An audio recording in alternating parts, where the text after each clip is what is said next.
In a world where magic, kingdoms, kings, and queens exist, night had fallen. Bright stars dotted the sky, and a large moon illuminated the earth. A little girl with pink hair lay peacefully in her crib, coughing occasionally. She brought her fingers closer to her mouth to warm them with her breath, for they had turned red from the cold. The girl noticed that the luxurious bedroom with the big bed, where she'd been trying to fall asleep all this time, had become very cold, and she thought that at this rate, she might even die. The heroine wondered what kind of room she was in and why it was so cold, and did not even notice the lump of darkness appearing nearby. Suddenly, Anissa heard someone call her name, so she had to get up from the bed and rub her eyes because it was someone she knew. In front of her, she saw a cute 8-year-old boy, Dietrich Lagrange, whom she called her little brother. He asked the girl if she was awake. The little girl replied that she hadn't been sleeping at all, and Dietrich asked her why. At that moment, a dark entity approached the girl. Anissa, who was stroked on the head by the black thing, said that she hadn't been sleeping for no reason.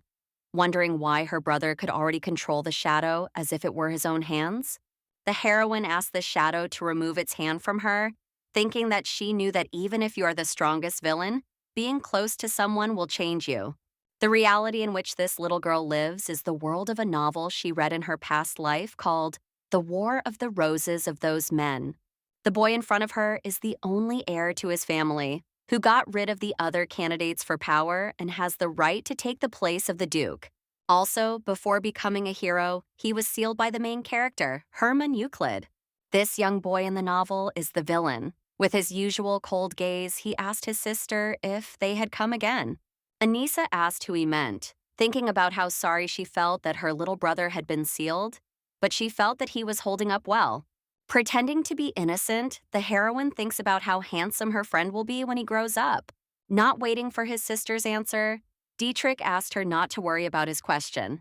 Instead, he asked if her abilities had begun to manifest themselves. She modestly replied that no, although in reality she is Anissa Lagrange and this young man is her brother, born of the same mother, although the latter was not born with the ability to control shadows like her brother.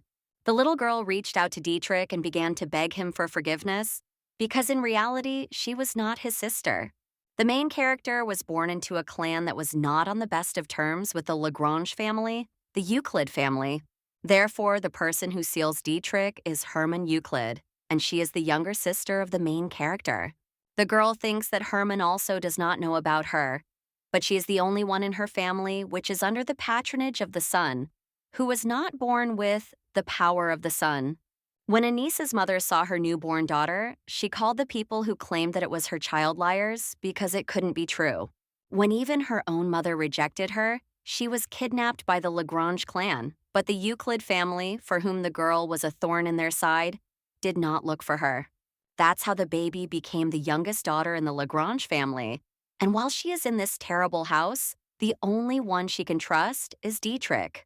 Here she is despised, so she clutches the only toy she has, which is her comfort, even though she is glad that she was born an aristocrat. The girl understands that the Lagranges are not going to spend money on her because she has no abilities, so all she can do is get along with Dietrich. Meanwhile, the boy threw a strange object onto his sister's bed and told her to take it. When she asked what it was, he replied that it was a rattle. She immediately said that she didn't need it, offended that her brother still saw her as a child who played with rattles. But as soon as she took her friend's gift in her hand to say that she was old enough to play with it, a sharp blade like a sword suddenly appeared from the rattle, which greatly puzzled the little girl. While she was in shock that the knife was disguised as a toy, he calmly said that it switched to this mode when shaken. The Lord of Shadows advised his little sister to simply shake the toy if, as on that occasion, a shadow crept in and someone tried to kill her. The girl asked again in confusion, and he repeated menacingly that in case of danger, she should just shake the rattle in front of her attacker's throat. Anissa was stunned that in her brother's eyes she looked like a child capable of slitting someone's throat. The main character threw the gift away and said firmly that she couldn't accept it, and the boy calmly asked why. She repeated that she couldn't, and Dietrich again asked why in a threatening tone. The girl was surprised that her brother was only 8 years old, yet he looked so scary. Finally, the little girl lost her nerve and shouted that she couldn't do it because she was still a child. She began to cry because her brother, who couldn't even write, was suggesting that she kill someone. In her mind, she called him a crazy psychopath. Anissa burst into tears because she thought that, as the youngest daughter in a family of dukes, second only to the emperor, she would have a sweet life. But no. The protagonist recalls that in her past life, she was an outcast in her own family. She was treated as a disgrace to the family because she was not as talented as her brother or sister. She thought that reincarnation as the duke's daughter would be better than her past life. But suddenly she realized that she had become Anissa from the world of the novel she had read. An ordinary girl turned into a 1-year-old child with red hair and pink eyes. Even though everything turned out this way, she believes that her parents from her past life at least raised her properly. Lying in a small crib, the girl sighed. Thinking about the place where she was reborn and the man standing nearby became curious about what was wrong with the child. The servant Lancel, who heard the baby's heavy sigh, had no idea what was wrong with her, and, with a look of dissatisfaction on his face, called himself terribly unlucky. He asked why he had to take care of the problematic princess, but the girl, who understood him, knew that he was doing it because he was new. Grabbing the crib tightly, the man asked a certain Madame Camilla irritably why she had died after giving birth to such a talentless child. Lancelot was terribly annoyed that if the child's mother had lived, he would have avoided the miserable burden of changing diapers. The servant continued to complain loudly that Madame Camille had given birth to this terrible child and died, while Anissa's ears were already ringing from his cries. The woman Lancel served was one of the wives of Grand Duke Lagrange. Camilla was also the mother of the main villain who opposed Hermann Euclid in the novella The War of the Roses of Those Men. The book said that she died giving birth to the protagonist, but in fact, the girl is not her daughter. In the past, when she lived a carefree life, Camilla held the newborn protagonist high and asked if she was Euclid's child. She was indeed the daughter of Euclid, the enemy of the House of Lagrange, but at that moment, the heroine was so enchanted by the beauty of the heroine that she could not think of anything else. Camilla appeared after the birth and took Anissa away. Then she was captured by enemy knights who intended to kill everyone. One of the warriors, looking at the pregnant Mrs. Lagrange, asked what to do with the child, to which another replied that no one should ever know about it. The funniest thing, in the heroine's opinion, was that they didn't even try to save her, their heiress, but ordered everyone to be killed, which frightened her greatly. However, the truth was that Euclid's knights were pursuing them with one goal in mind: to take her life. They dealt with the pregnant Camilla without hesitation. Seeing a newborn baby with pink hair and eyes next to the murdered Duchess, the warrior did not hesitate to turn his sword on it too. The last thing Anissa saw was the sharp blade of the sword. She does not remember what happened to her after that, but she survived and was taken in by the Lagranges as Camilla's daughter. Now, when the servant torments her by pulling her arms, she thinks it's better than dying. But life in her new family is not much different from her old one. The little girl began to cry because the man was mocking her, calling her an ugly child. It hurt when he grabbed her arm like that. The child was so frightened by the man's behavior that she burst into loud tears, and he asked the girl irritably why she was crying so hard. Lancel maliciously shouted at the newborn that he was the only one who needed to cry here. The subordinate yelled at the baby that she would be better off dead, but she suddenly noticed an aura of black hatred with a blue center appearing on his chest. The man burst into tears, sadly wondering why everything had turned out this way and his mistress had died. The protagonist noticed that a blue aura of sadness had appeared around him, which meant that he loved Camilla. It turns out that the main character does not have the abilities of the son Euclid, but she does have the ability of energy. She understands people's auras and is able to foresee the future. Suddenly, the servant stopped crying, wiped the tears from his face, and headed for the exit, which stunned the main character. The girl began to act up, screaming and twitching because the servant had left without even remembering that she needed to be fed. But then Anissa stopped crying and thought that Lancel really didn't want her to survive, and it was all because of Grand Duke Derek Lagrange. She believes that Dietrich is much better than him. Lagrange has more than 20 children registered in his foster family, and sometimes someone is left unattended. 2 boys were approaching the child's room, whose adoptive father, Derek, is a jerk who doesn't care about them. but only about those who are suitable as heirs. The father subjects the children to unusual psychological and mental tests because everyone needs outstanding skills. That is why Anissa is in some danger. Her danger, for example, lies in the two boys who peeked in through the open door and began to stare at her. The little girl's eyes widened in shock when she heard one of the boys say that they just needed to deal with her. The taller boy told his friend to do everything quickly while no one was around, and the other boy agreed with a frightening smile. The girl became even more afraid when she saw a yellow aura around these boys, which meant that they were enjoying themselves, and it turned out that they had completely lost their minds.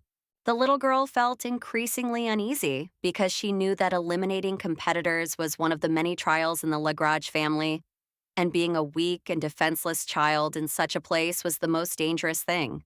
The heroine burst into tears, mentally begging the boys not to do anything bad to her. She couldn't believe that there was nothing she could do but cry. Immediately after that, the crybaby noticed that the boys began to look at her with disgust, which made her think that her provocation had worked and they would leave her alone. Suddenly, something happened that made the child fall silent. A stern, boyish voice asked the boys what they were doing there.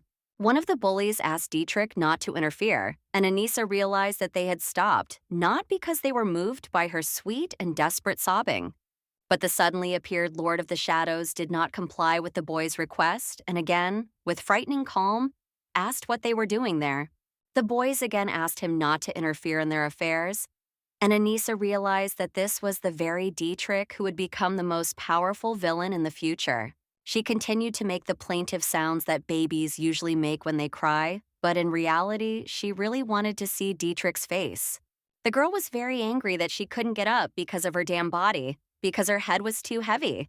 Meanwhile, the bullies began to tremble because the young mage maliciously told them that he had asked them about something else. The next moment, the little girl sighed in surprise because she saw an impressive sight above her. Using his magic, the boy lifted the bullies up, causing them to beg him to stop. The heroine realized that this young man was incredibly strong. When the Lord of Shadows approached his little foster sister and looked at her, she was struck by how handsome her savior was.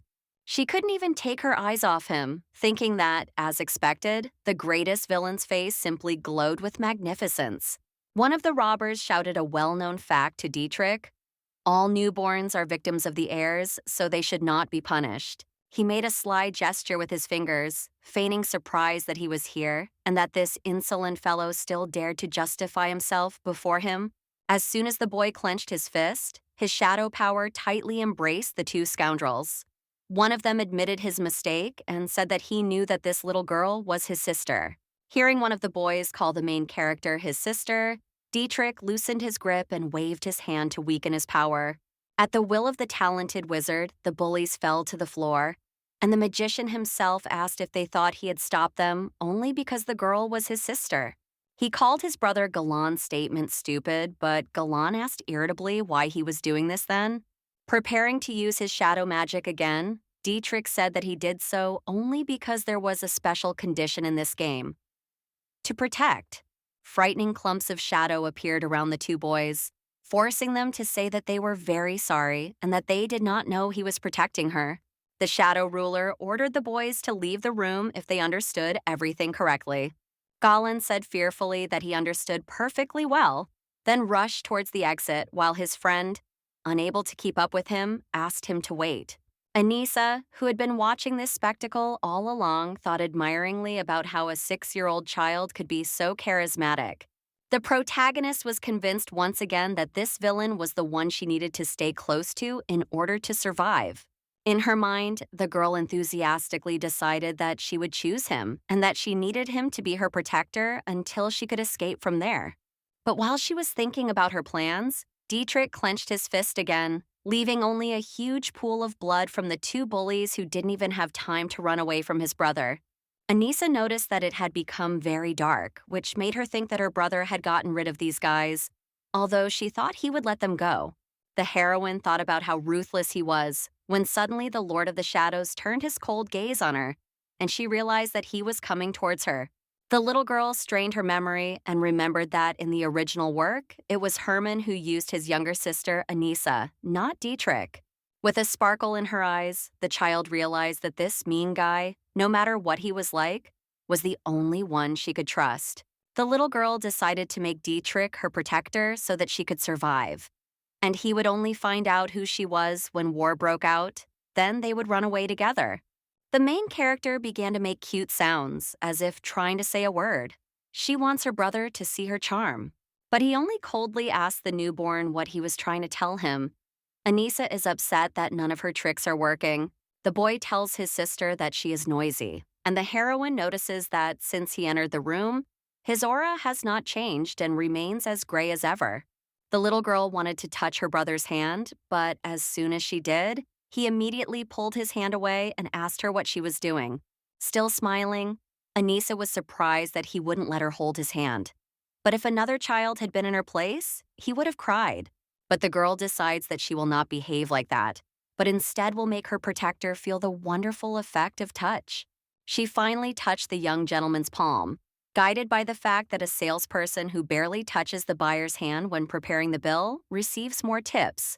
Dietrich coldly and calmly asked what the girl was trying to tell him. If all she could do was utter strange and incomprehensible sounds. The little girl continued to mumble, pointing her finger at the boy. She was trying to convey that she called him her brother. The Lord of Shadows frowned, which greatly surprised Anissa, considering he was only 6 years old. She thought that at this rate, he would soon have wrinkles on his forehead. The boy wanted to say something, but then the door burst open and the room was filled with someone's frightening aura. It turned out that a well-dressed man with red hair had burst into the room, exuding a frightening atmosphere. The little girl trembled, feeling fear and bloody energy, because she knew who it was. It was Derek Lagrange, the head of the house. He menacingly asks Dietrich what he is doing here, and Dietrich replies that he was simply fulfilling the condition. The main character remembered that auras such as cruelty, bloodthirstiness, anger, and jealousy merge into one mass of filth, like that of this frightening gentleman. Derek asked his son who the child in the crib was, which made Anissa very angry because this man was talking about her as if she were an object. Dietrich, his face unchanged and remaining as cold-blooded as ever, replied that it was Camilla Lagrange's daughter. The protagonist thought that she and her real mother probably had nothing in common. Suddenly, the owner of the house raised his eyebrow in surprise and asked the heir who Camille was. This greatly upset the little girl because it turned out that the Duke did not even know his own wife. Derek asked Dietrich if he meant the slave he had bought at the slave market, and the child replied that he did. Then the man asked why he didn't see Camilla nearby, to which the boy replied that she had died giving birth to a child. Suddenly, the head of the family lamented that, in that case, he had wasted the money he had spent on his wife. But then he remembered that his deceased wife had left him an heir, so he declared that he would consider this as payment for his expenses. These words stunned the protagonist so much that she called him a crazy psychopath in her mind, because he said this in front of his son, who had lost his mother. Meanwhile, the man calmly says that the first children of the Lagrange family always died, and those like Dietrich quickly became candidates for heirs. The head of the family advised the young man to die quickly and not be a freeloader if he was not going to show him his skills. The young man, showing no emotion on his face, humbly said that he would keep that in mind. This made Anissa incredibly angry, but she could do nothing about it. So she simply told the man in her mind that he was talking complete nonsense. Mr. Derek began to leave, reminding his son to behave himself. And the girl, wanting to get back at him somehow, showed him an indecent gesture. While the girl was showing her father her middle finger and thinking that something was wrong with him, Dietrich looked at her in confusion and said that her hand seemed to be broken. Unexpectedly, the young magician decided to place his palm on his sister's forehead and recite a special spell. After that, he said that he couldn't seem to detect any abilities in the child, and the little girl guessed that her brother was using search magic to check whether she had abilities or not. The heroine knows that her abilities are not so weak that they can be easily detected, but she is surprised that this boy has been using magic for 6 years. Then the Lord of Shadows tells the little girl something that makes her instantly serious. He thinks she'll die soon, but the girl, grabbing her protector's hand and smiling happily, thought that this would not happen because she would hide in his shadow and survive. Sometime later, when Dietrich left her room, Anissa thought that if she had decided to survive thanks to him, she would do everything she could to look good. But the girl was extremely unhappy that he had not shown up since they last met. Suddenly, she heard a voice approaching her door and immediately put on a sweet face, thinking it was her beloved brother coming to see her. But the little girl was upset when she saw a servant who had come to feed her instead. She greeted him, calling him her food delivery man, but when he heard her mumble something indistinctly, he quickly shut her mouth with a bottle, complaining that she was too noisy. The baby got even angrier when it turned out that her milk was too cold, which meant that Lancel hadn't warmed it up or had frozen it altogether. The girl quickly realized that this was not surprising, because Lagrange is a cold northern land and he is an idiot. However, she does not think that the servant did it on purpose.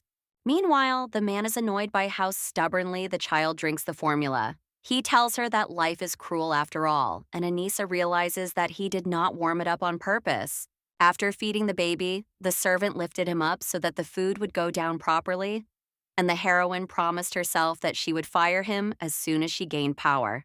But when she burped instead of vomiting, as she had once done, she felt sorry for Lancelot and decided to give him 10 minutes after her dismissal in the future.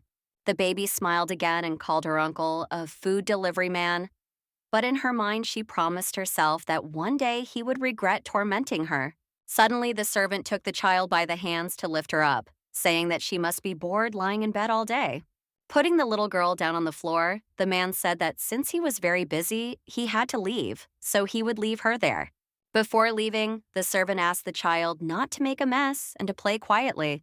The main character waved goodbye to him sweetly, although she guessed that today was the day when Lancel would leave her to play alone. Staring intently at the doors that are about to close, the little girl admits that even though he was careless in his care for her, but her body is already ready for her to become a four-legged master, who runs to the doors with all her might before they finally slam shut. The girl's trick was to quickly place a toy between the doors so that they would not close and she could get out. The little mischief maker was very happy because she had succeeded.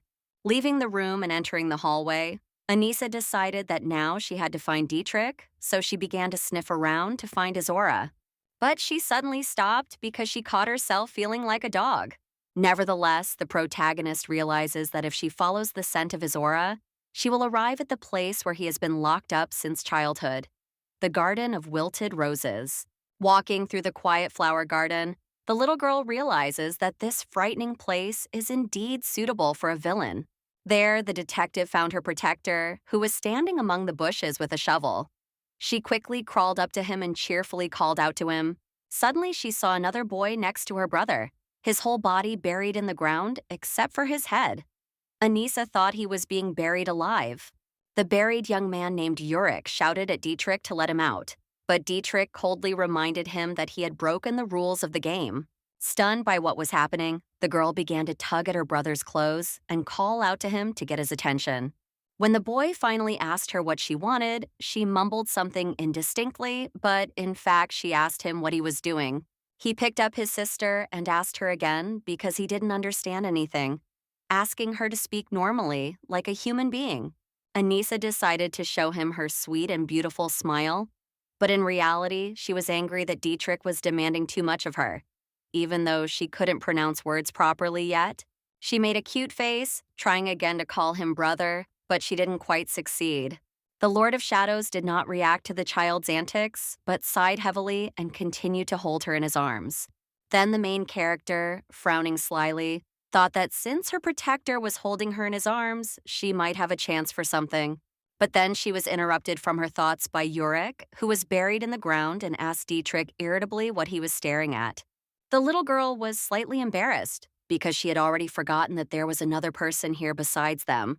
However, looking closely at the face of the buried man, she remembered from the novel that he was Dietrich's right-hand man, who for some reason was stuck in the ground. This was the same guy who was the loyal assistant to the Lord of the Shadows in the story The War of the Roses. On his master's orders, he slit the throat of his lord, Derek, and he did not abandon Dietrich, whom the main character of the novel, Hermann, later sealed. Ulrich was a loyal subject who left to save his friend. Anissa pointed at the future knight with her finger because she was curious why he was in the ground. But he asked irritably why she was pointing at him. Dietrich told his little sister that she talked like a chick, and she was delighted because she thought he said it because he thought she was cute. But then the boy asked her to get off him, and the girl was upset because all her efforts to appear cute had been in vain. The air threw the little girl to the ground, telling her to crawl wherever she wanted. Suddenly, he turned around and said he was leaving, but the little girl started screaming after him, begging him to wait, while Yorick, who was buried, shouted for him to let him out. The buried boy continued to call out to Dietrich, and the heroine quickly crawled after him, motivated by the fact that she had to get another chance. She tried with all her might to catch up with him, but he was walking so fast that she couldn't keep up with him and began to worry that she would lose him. Anissa knew that if she lost him now, she didn't know when she would see him again. Suddenly, she felt something under her hand. Lifting her palm, the girl saw that a piece of glass had pierced her skin when she accidentally stumbled upon it while crawling. The pain brought tears to the little girl's eyes, and Dietrich, who heard the plaintive sounds behind him, stopped. The poor girl couldn't hold back and burst into tears, wondering how it could hurt so much. The boy turned around and looked at her, and the protagonist was already offended that he would not come to her even though his sister was injured. The little girl noticed a red aura around her brother and thought he was angry because she was crying, although she herself considered it natural. Then she decided to be quiet and not make any sounds, because her crying annoyed him, and if she cried again, she would be killed. But he, as always, calmly asked his sister why she had suddenly fallen silent. When Dietrich reached out to her, saying that if she was going to die anyway, it would be better to do it quickly, the heroine was already preparing for the worst. The girl had already closed her eyes because she realized that she had angered her brother and her death was imminent. But instead, the Lord of Shadows suddenly sat down next to the victim and examined her wounded arm, then carefully removed a piece of glass from it. Then the boy gently wiped the tears from Anissa's eyes with his finger. She thought that, surprisingly, he was gentle with her. After wiping the child's eyes, Dietrich, without taking his cold gaze off his sister, said that he thought she was a strange child. The girl thought that even though he said she was strange, he was even stranger because he buried people alive and did many other things.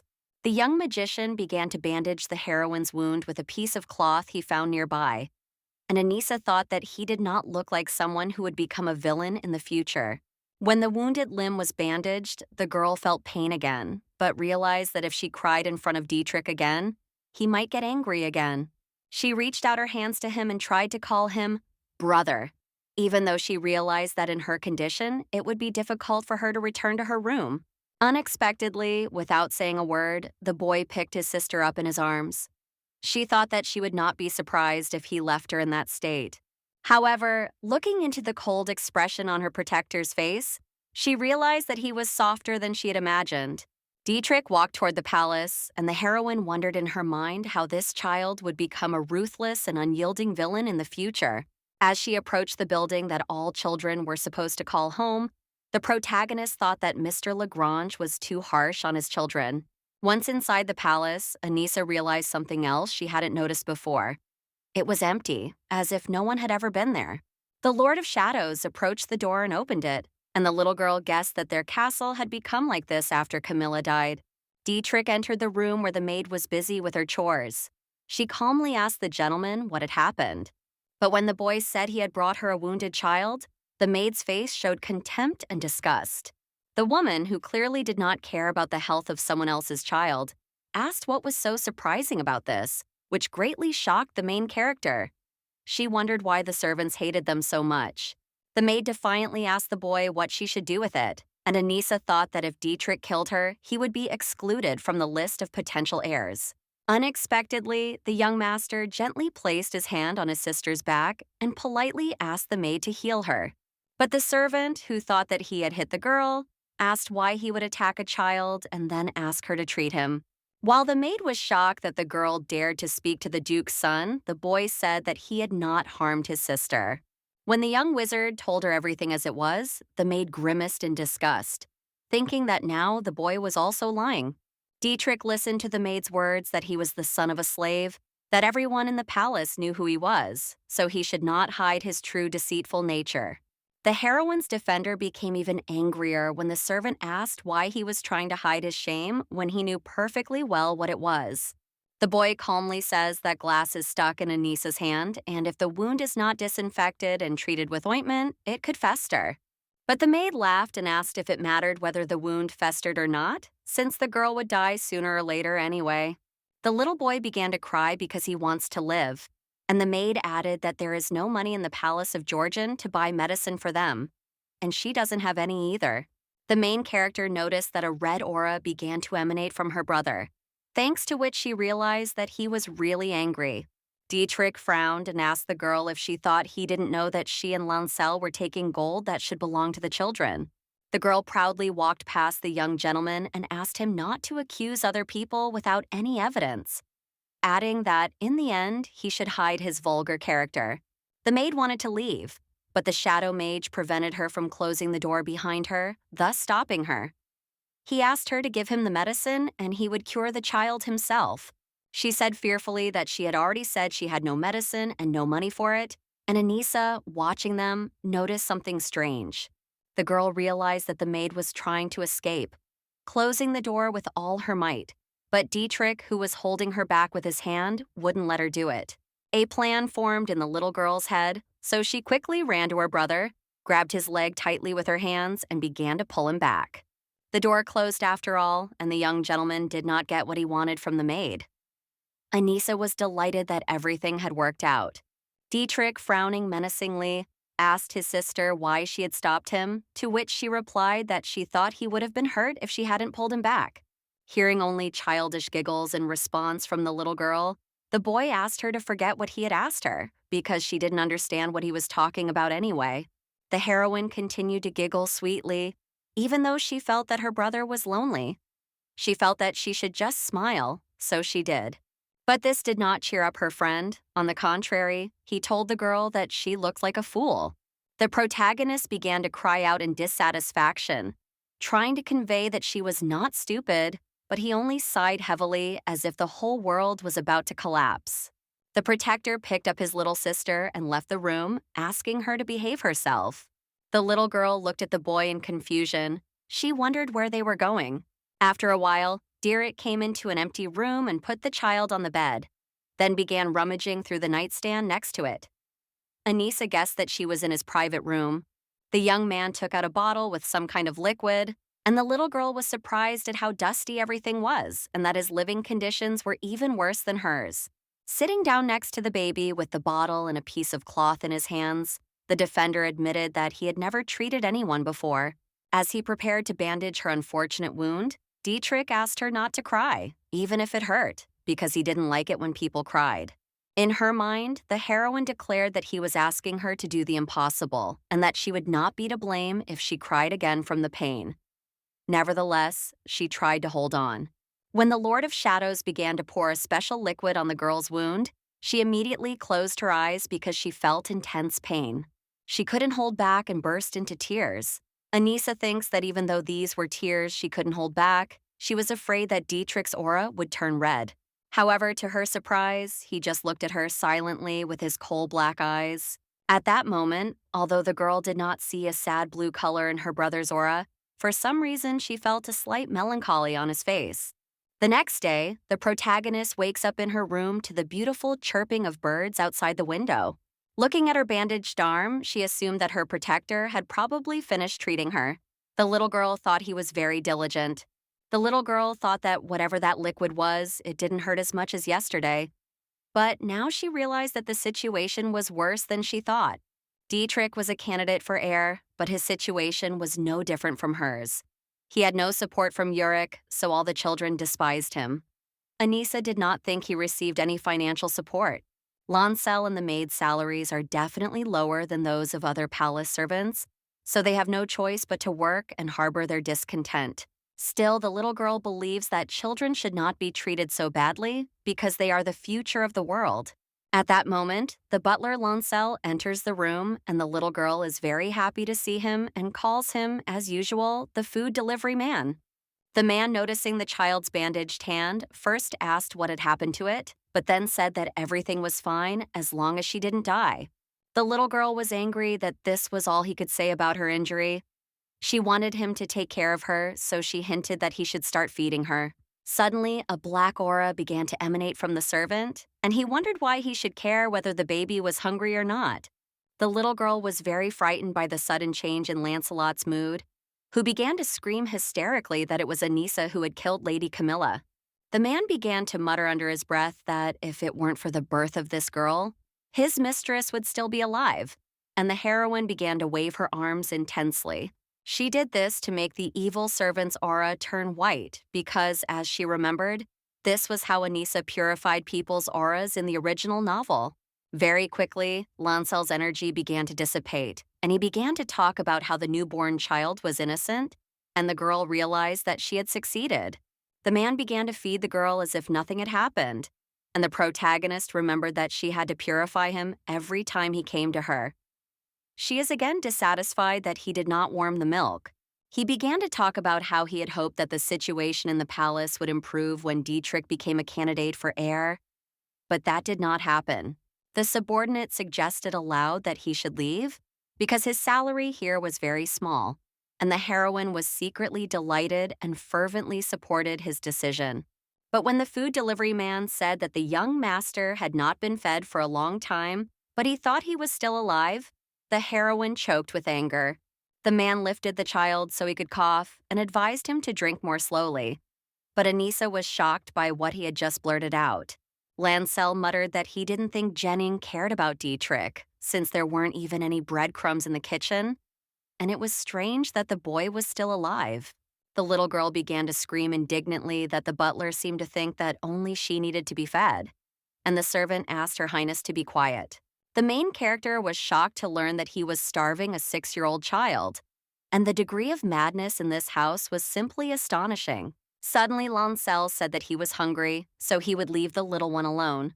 The girl was struck by the fact that he was going to eat, knowing that the other child was not eating. The servant soon left the room, and Anissa, left alone, wonders what a terrible house she has to live in.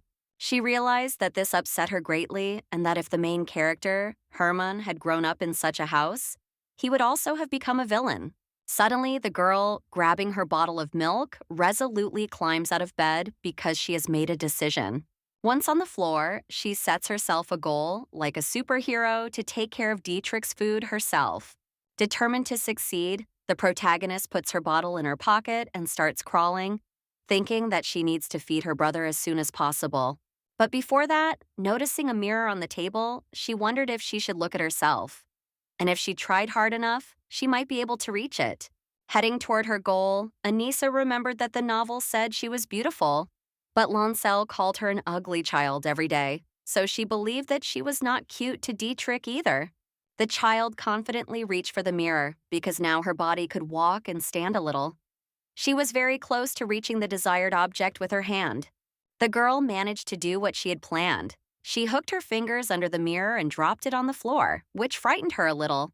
Finally, she brought it up to her face to see herself in the reflection. The lady was very shocked by what she saw. To her surprise, the child she had been reborn as was truly charming and cute. The little girl remembered the servant's words about how ugly she was. She replied in her mind that he himself was ugly and had problems with his eyes, since he could not see her beauty. As she continued to stare into the mirror, the girl remembered how a certain woman had said she was cursed. Anissa guessed that it was because of her red eyes. In the north, where the heroine lives, there are many people with red eyes, but in the south, people consider red eyes to be a sign of a curse. Because of this feature, residents are subjected to expulsion in the south, especially the Euclids, who have a bad relationship with the Lagrangians. But the little girl realized that it didn't matter that her eyes were the wrong color, because she was very beautiful, sweet, and petite. Then she admitted that Dietrich objectively looked more beautiful than her now, but she was still cute. Suddenly, the cutie realized that she had forgotten about Dietrich. After gulping down some milk from a bottle because she still had a long way to go and needed to recharge, the traveler was ready to go again. Meanwhile, the young master was spending time in the garden of wilted roses, sitting and thinking about something near the fountain. Leaning against the fountain, his sister approached him with small steps and greeted him cheerfully. trying to say the word brother. He did not answer her, and the girl began to cough from the dust that had risen. This made the heroine very angry because it turned out that there was no service at all in this palace.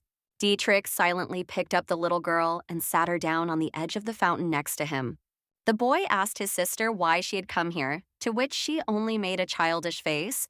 But in fact, Anissa feels that he cares for her. The young gentleman asked his sister what she was trying to tell him, which made her happy, because it seemed that he remembered that she called him brother.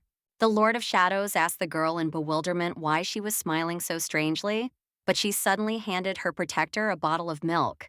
The young mage asked what it was, and his sister simply replied, "Mama," trying to convey with her thoughts that it was a baby bottle she was giving him. Dietrich did not want to take the gift, but she continued to insist, holding out the bottle to him and trying to say different sounds. The boy asked her to speak normally, but she grabbed her friend by the sleeve and thought maliciously that she also wanted to learn to speak, but so far she couldn't. Hinting to her brother to look at her carefully, Anissa showed by example that she wanted him to take her bottle and drink the milk. She held out her gift to the young wizard again, hoping that this time he would accept her sincerity, but he only sighed heavily. The heir asked the girl if she wanted him to drink it, to which she replied in her mind that this was exactly what he should do to make her happy. But then the young gentleman said something that immediately wiped the smile off the little girl's face. He said he didn't want to drink her mixture. The heroine, who thought that he didn't want to drink it because it wasn't tasty, didn't think of backing down. She put her arm around her brother's shoulder and continued to offer him a drink, to which he moved away in embarrassment. Anissa, bringing the pacifier to her brother's mouth, hints for him to open his mouth, pretending that it is an airplane flying towards him. But the Lord of the Shadows, repeating loudly that he did not want to drink, threw the bottle away and it rolled across the floor. The little girl was shocked, and Dietrich, rising from his seat, said calmly to his sister that he had already said he didn't want to eat. The heroine began to climb down from the fountain in silence, thinking that this stubborn child could at least pretend to drink her gift. She took her bottle back, angry that things had turned out this way, even though she had had to work hard to get here. In fact, the girl was in tears because she felt very hurt. The child could barely hold back her voice so as not to burst into tears in the street. The unhappy girl decides she won't cry and thinks that it wasn't enough to just give Dietrich a bottle for his child to make him like her. Meanwhile, after calling out to his sister several times, the young gentleman picked her up from the ground and asked if she was crying. He sits the baby on the fountain and asks why she is crying, and whether it is because he has not drunk his milk. She is angry that this is so obvious. It turns out that the girl is not crying because of that, although it also made her upset. She is sad because she suddenly felt unhappy. Unexpectedly, Dietrich frowns as if resigned to everything and takes the bottle from his sister. Then he unscrewed the cap from the container and drank all the milk to the last drop. Giving the heroine back her drink, the Lord of the Shadows asks if she is satisfied now, adding that he has drunk liquids worse than this. Anissa was so happy that her brother accepted her sincerity that she beamed with a smile. And now it seems that she was not sad at all before that. The main character, getting ready to go to Dietrich again, wraps the bottle of milk in a cloth. It has been a month since she started bringing the mixture to her brother. But then the girl calls him rude because she's the only one who visits him every day, and he never comes first. The nurse realizes that she has seen Lancel's disgust many times when he came to feed her. He was annoyed that the baby managed to drink so much expensive milk. But in the meantime, the protagonist decides to bring her friend some cookies that her food delivery person left on the table. The girl deftly jumped up to get the box of sweets, but when the baby tried to reach it, she accidentally dropped it on the floor. Anissa quickly gathered the surviving cookies into her pocket, convincing herself that only 3 seconds had passed since they fell, which meant that bacteria had not gotten on them. Shaking the sweet crumbs from her palms, she resolutely set out on her long journey. The traveler left her room and went into the hallway, getting down on all fours. It was still difficult for her to move on 2 legs, so she would have to crawl.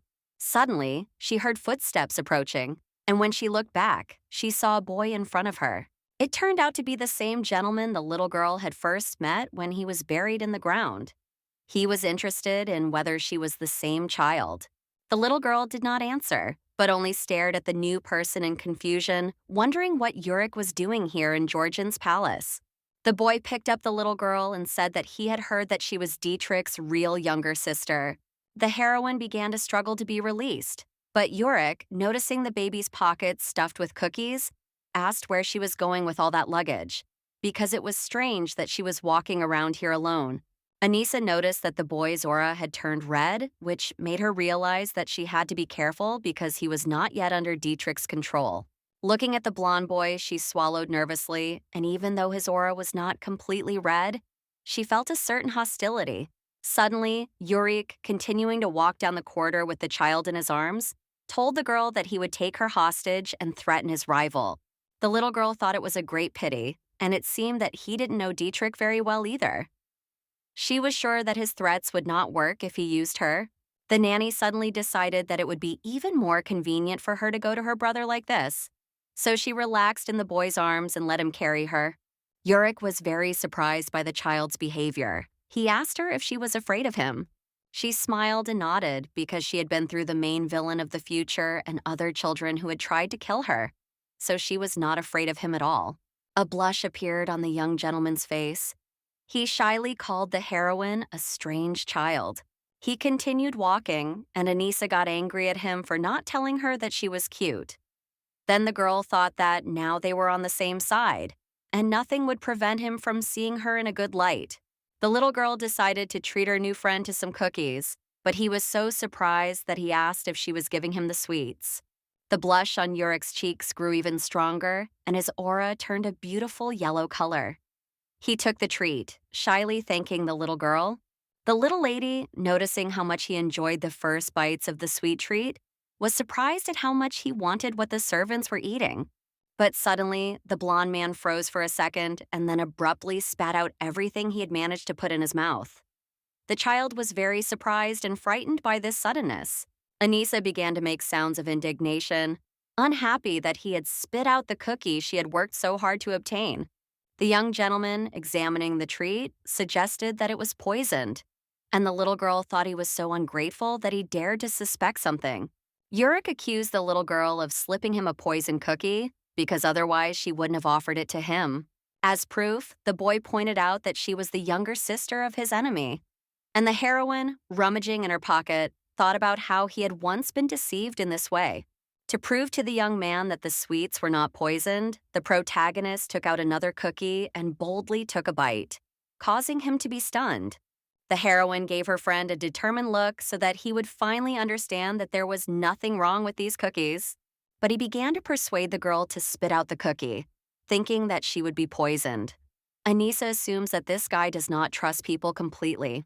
Suddenly, the young man heard that the girl had swallowed the sweet, after which he began to tell her that she should have spit it out, because it was the cookie that Dietrich had ordered her to give him so that he would die. She remembered that her brother had never given her such food.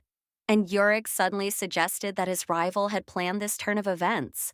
The next moment, something unimaginable happens. The boy turns the child upside down and forces her to spit out the poisoned food. But the tormentor suddenly froze because Dietrich himself appeared nearby and, putting his hand on his shoulder, asked what he was doing. The main character was delighted to see her brother. The defender put her down on the ground, after which she breathed a sigh of relief because she thought she was going to die. The Lord of Shadows repeated his question to the blonde man, who excitedly said that his sister had swallowed poison. Dietrich, keeping his intimidating gaze fixed on his rival, asked him in a stern voice if he had fed her the poison. Eureka imagined this, and Anissa was surprised that a 6-year-old child could have such a pure, coal-black aura and cold, murderous determination. The young gentleman asked the Lord of the Shadows not to look at him as if he were a coward like his brother Galan, and declared that he did not hunt babies. The young mage called his rival's words ridiculous, and saying that if that were the case, asked why he had fed his sister poison. He began to justify himself, saying that he had ordered the child to poison him, and the girl had eaten the cookie by accident. Anissa, sensing that the atmosphere was beginning to heat up, decided to leave quickly. Dietrich declares that losers are a class of their own, but tells the blonde man that he seems to be no better than his brother Galan. The latter asked him again in a rage, The young master smiles and admits that there is no point in poisoning him, because even if he allows him to become a candidate, he will still be expelled. Urich's cheeks turn red as tomatoes with anger and shame. He calls Dietrich a fool and tells him he doesn't need to say whatever he wants. At this moment, the main character, who is overcome by the blonde man's red aura, which makes it difficult for her to breathe, hurries to get away from the boys. But she froze when the young gentleman, after analyzing everything the Lord of Shadows had told him, asked why she had given him cookies. The little girl had to stop and look at the two bullies in confusion. Urich, as if not believing that this could really be true, asked Anissa if she had given him the treat for no reason.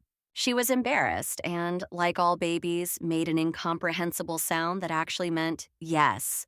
Dietrich fell silent, and the blonde boy, crouching down next to the little girl, asked why she had given him cookies if, as it turned out, they weren't poisoned. The baby didn't say a word, but in fact she had treated him because he was her brother's future subordinate, and she wanted to be friendly to him. She remained silent because she thought Yorick wouldn't understand her even if she tried to say something, so they just stared at each other. The girl carefully stood up, smiled, and hugged her new friend, thinking that it would be nice if he could love her a little too, because for her, it was not difficult at all. The protagonist was suddenly puzzled by the fact that the boy had suddenly frozen. She noticed that his aura had turned almost green, although she didn't know what that meant. When Yorick's energy had completely turned green, he grabbed Dietrich's sister by the hand and said he was very sorry. She didn't understand and asked again, to which the young gentleman repeated that he was sorry because he didn't know that she had given him the cookie for free. When the blonde boy said these important words, the heroine finally understood what the green color of a person's aura meant: gratitude. Yorick patted the little girl and apologized again for misunderstanding, but she didn't mind, because she had simply treated him to a snack. The boy confidently assumed that she had no more cookies left because their palace was poor.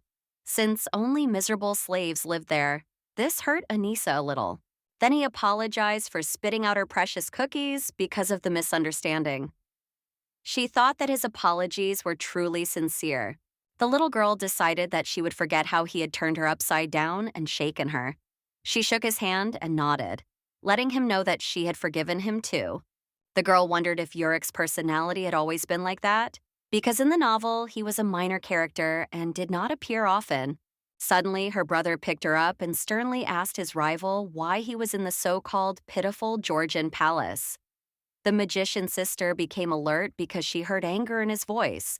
Dietrich moved the little girl, and finding herself on the floor again, she crawled further, assuming that her brother was angry because of Yorick's contempt for the palace.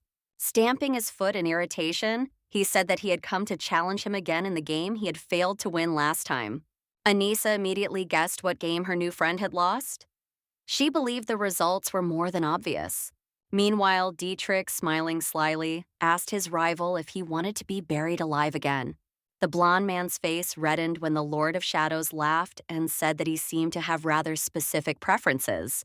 Yorick insisted that he was not dead, which meant it was a draw, while the heroine, peacefully observing the proceedings, thought that this was what childish optimism looked like. He asked the young master to repeat their battle, to which the latter coldly replied that, unlike him, a weakling, he had already eliminated 2 candidates. The Lord of Shadows, deftly dodging his opponent's unexpected blow, calmly asked why he should waste his energy on him. The blonde man ordered his opponent to shut up and fight him if he had the courage. But before he could swing again, not only did he miss, but he also failed to notice that the young master had tripped him up. The boy fell painfully to the floor, and Dietrich, calling him Euclid, asked him not to interfere. The boy was very angry at being called that. He ordered his opponent to stop talking nonsense and call him by his proper name, Lagrange. But the young master indifferently stated that it didn't matter to him whether he was Lagrange or Euclid, as long as he didn't touch him. Suddenly, the blonde man rushed at his rival with his fists, furiously telling him not to look down on him. But before the attacker could even understand what was happening, he found himself in the air in an instant because the young master had lifted him with his shadow power. The main character was very surprised when she saw her brother using his shadow ability. Soon the prankster was on the floor, completely shocked, but the huge shadow hand had no intention of letting him go. Dietrich continued to taunt his rival, lifting him upside down with his magic, which greatly stunned Anissa. The protagonist rushed to her brother, thinking that she was almost certain that the boys had been on good terms in the novel. But now, for some reason, they were fighting. Fearing that the two might kill each other, she began tugging at her protector's clothes and trying to persuade him to stop. He indifferently asked what she wanted, and the girl continued to utter incomprehensible sounds, trying to convey to him that it would be problematic if he killed Yurik, because it would be more difficult for them to get rid of Derek. After thinking for a moment, the Lord of Shadows let the unfortunate man go, and he fell wearily to the floor. The blond man gritted his teeth in anger, and Dietrich asked him if he knew that Derek Lagrange's mother had also been a slave. The young lord then sternly warned his rival that if he showed up in the palace again and started talking nonsense, he would remove him from his path. The young wizard was already leaving, and Anissa, looking at Yurik, thought he looked like he was about to cry. But suddenly she noticed that her protector was leaving as if nothing had happened. This puzzled and angered her slightly. The little girl crawled after him, shouting various sounds at him to stop, because they had to follow their strategy, to share milk and get closer. But her brother kept moving further and further away from her, and the confused girl desperately reached out to him, wondering why he was leaving so quickly. The child wanted so much to stop Dietrich that she shouted, "Brother," at the top of her voice, and did so in such a way that she accidentally let out air from her rear passage. The heroine was wildly embarrassed, but thought that perhaps no one had heard, so she tried to restrain herself so that it would not happen again. But she failed, and Anissa passed gas again, drawing all the boys' attention to herself.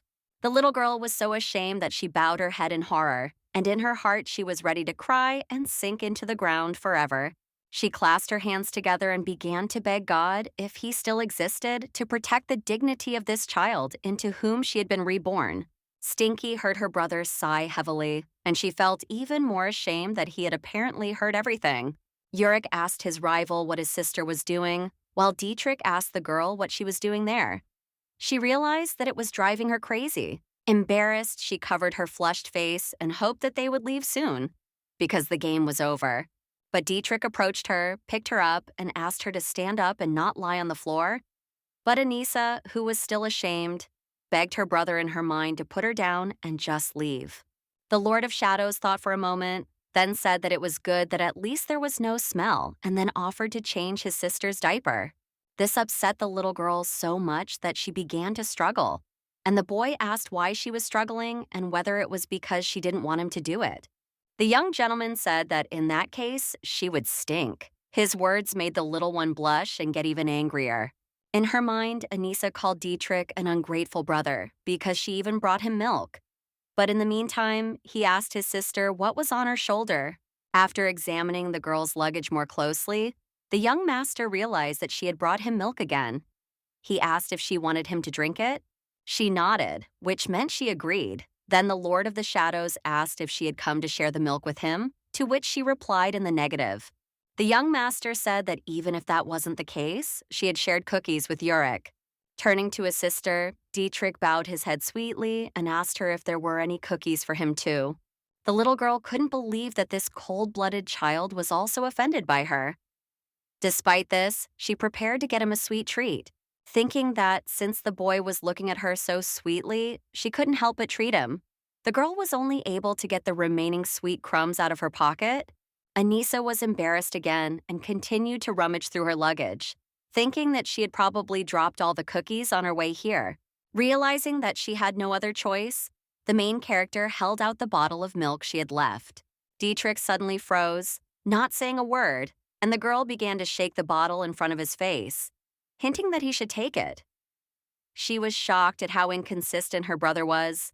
A minute ago, he was completely different. Suddenly, something unexpected happened. The bottle of milk opened and its entire contents spilled onto the boy's head, while the bottle itself fell to the floor. The Lord of the Shadows put his sister on the floor and began to wipe her wet face with his hand. While Anissa was convinced that her guilt would soon turn her into a corpse, the little girl, trembling all over and covering her head, began to prepare for the worst and beg fate to allow her to be reborn into a normal family next time. But surprisingly, nothing happened to her. Looking at her brother, she saw that he was calmly wiping his face with a handkerchief and had no intention of killing her. Looking at his sister, the boy said he wanted to tell her something important. She nodded approvingly, letting him know that she was all ears. The girl wondered what he wanted to tell her. Instead of a long conversation, the future villain told the little girl that when she did something wrong, she should apologize. She just nodded, secretly glad that her brother wasn't going to kill her for it. The young gentleman asked Anissa if she was going to apologize, which puzzled her because she thought it was enough that she had said yes. But very soon, Dietrich decided that she didn't need to apologize because she surely hadn't done it on purpose. She nodded happily because it was much easier for her to pretend that she had done it accidentally. The boy, who was soaked to the skin, noticed Yurik, who was still standing and watching them. He flinched when the Shadow Master asked why he was still there. The blond boy turned away discontentedly and said that he was just about to leave them. The main character looked at him in confusion, and the boy ran away from the future villain and his sister. The little girl looked puzzled at Yurik running away, but in reality, she was glad that nothing terrible had happened. She was pleased to realize that Dietrich's future right-hand man and Dietrich himself were not as scary as she had imagined. Several months passed, and the palace where the children lived was still in good condition. The grown-up Anissa looked at her reflection, specifically at her new baby teeth. She sighed when her stomach growled loudly, for she was very hungry. The girl does not know exactly how old she is, but her second spring has come at Lagrange. Thanks to the fact that she had already learned to speak more or less, the little girl approached her servant Lancelot and said she wanted to eat. The man immediately handed her a bottle of milk, but she said that it wasn't food because she wanted something to chew on, since she was already 2 years old. The servant called the child silly and said that it was food, and moreover, very difficult to obtain.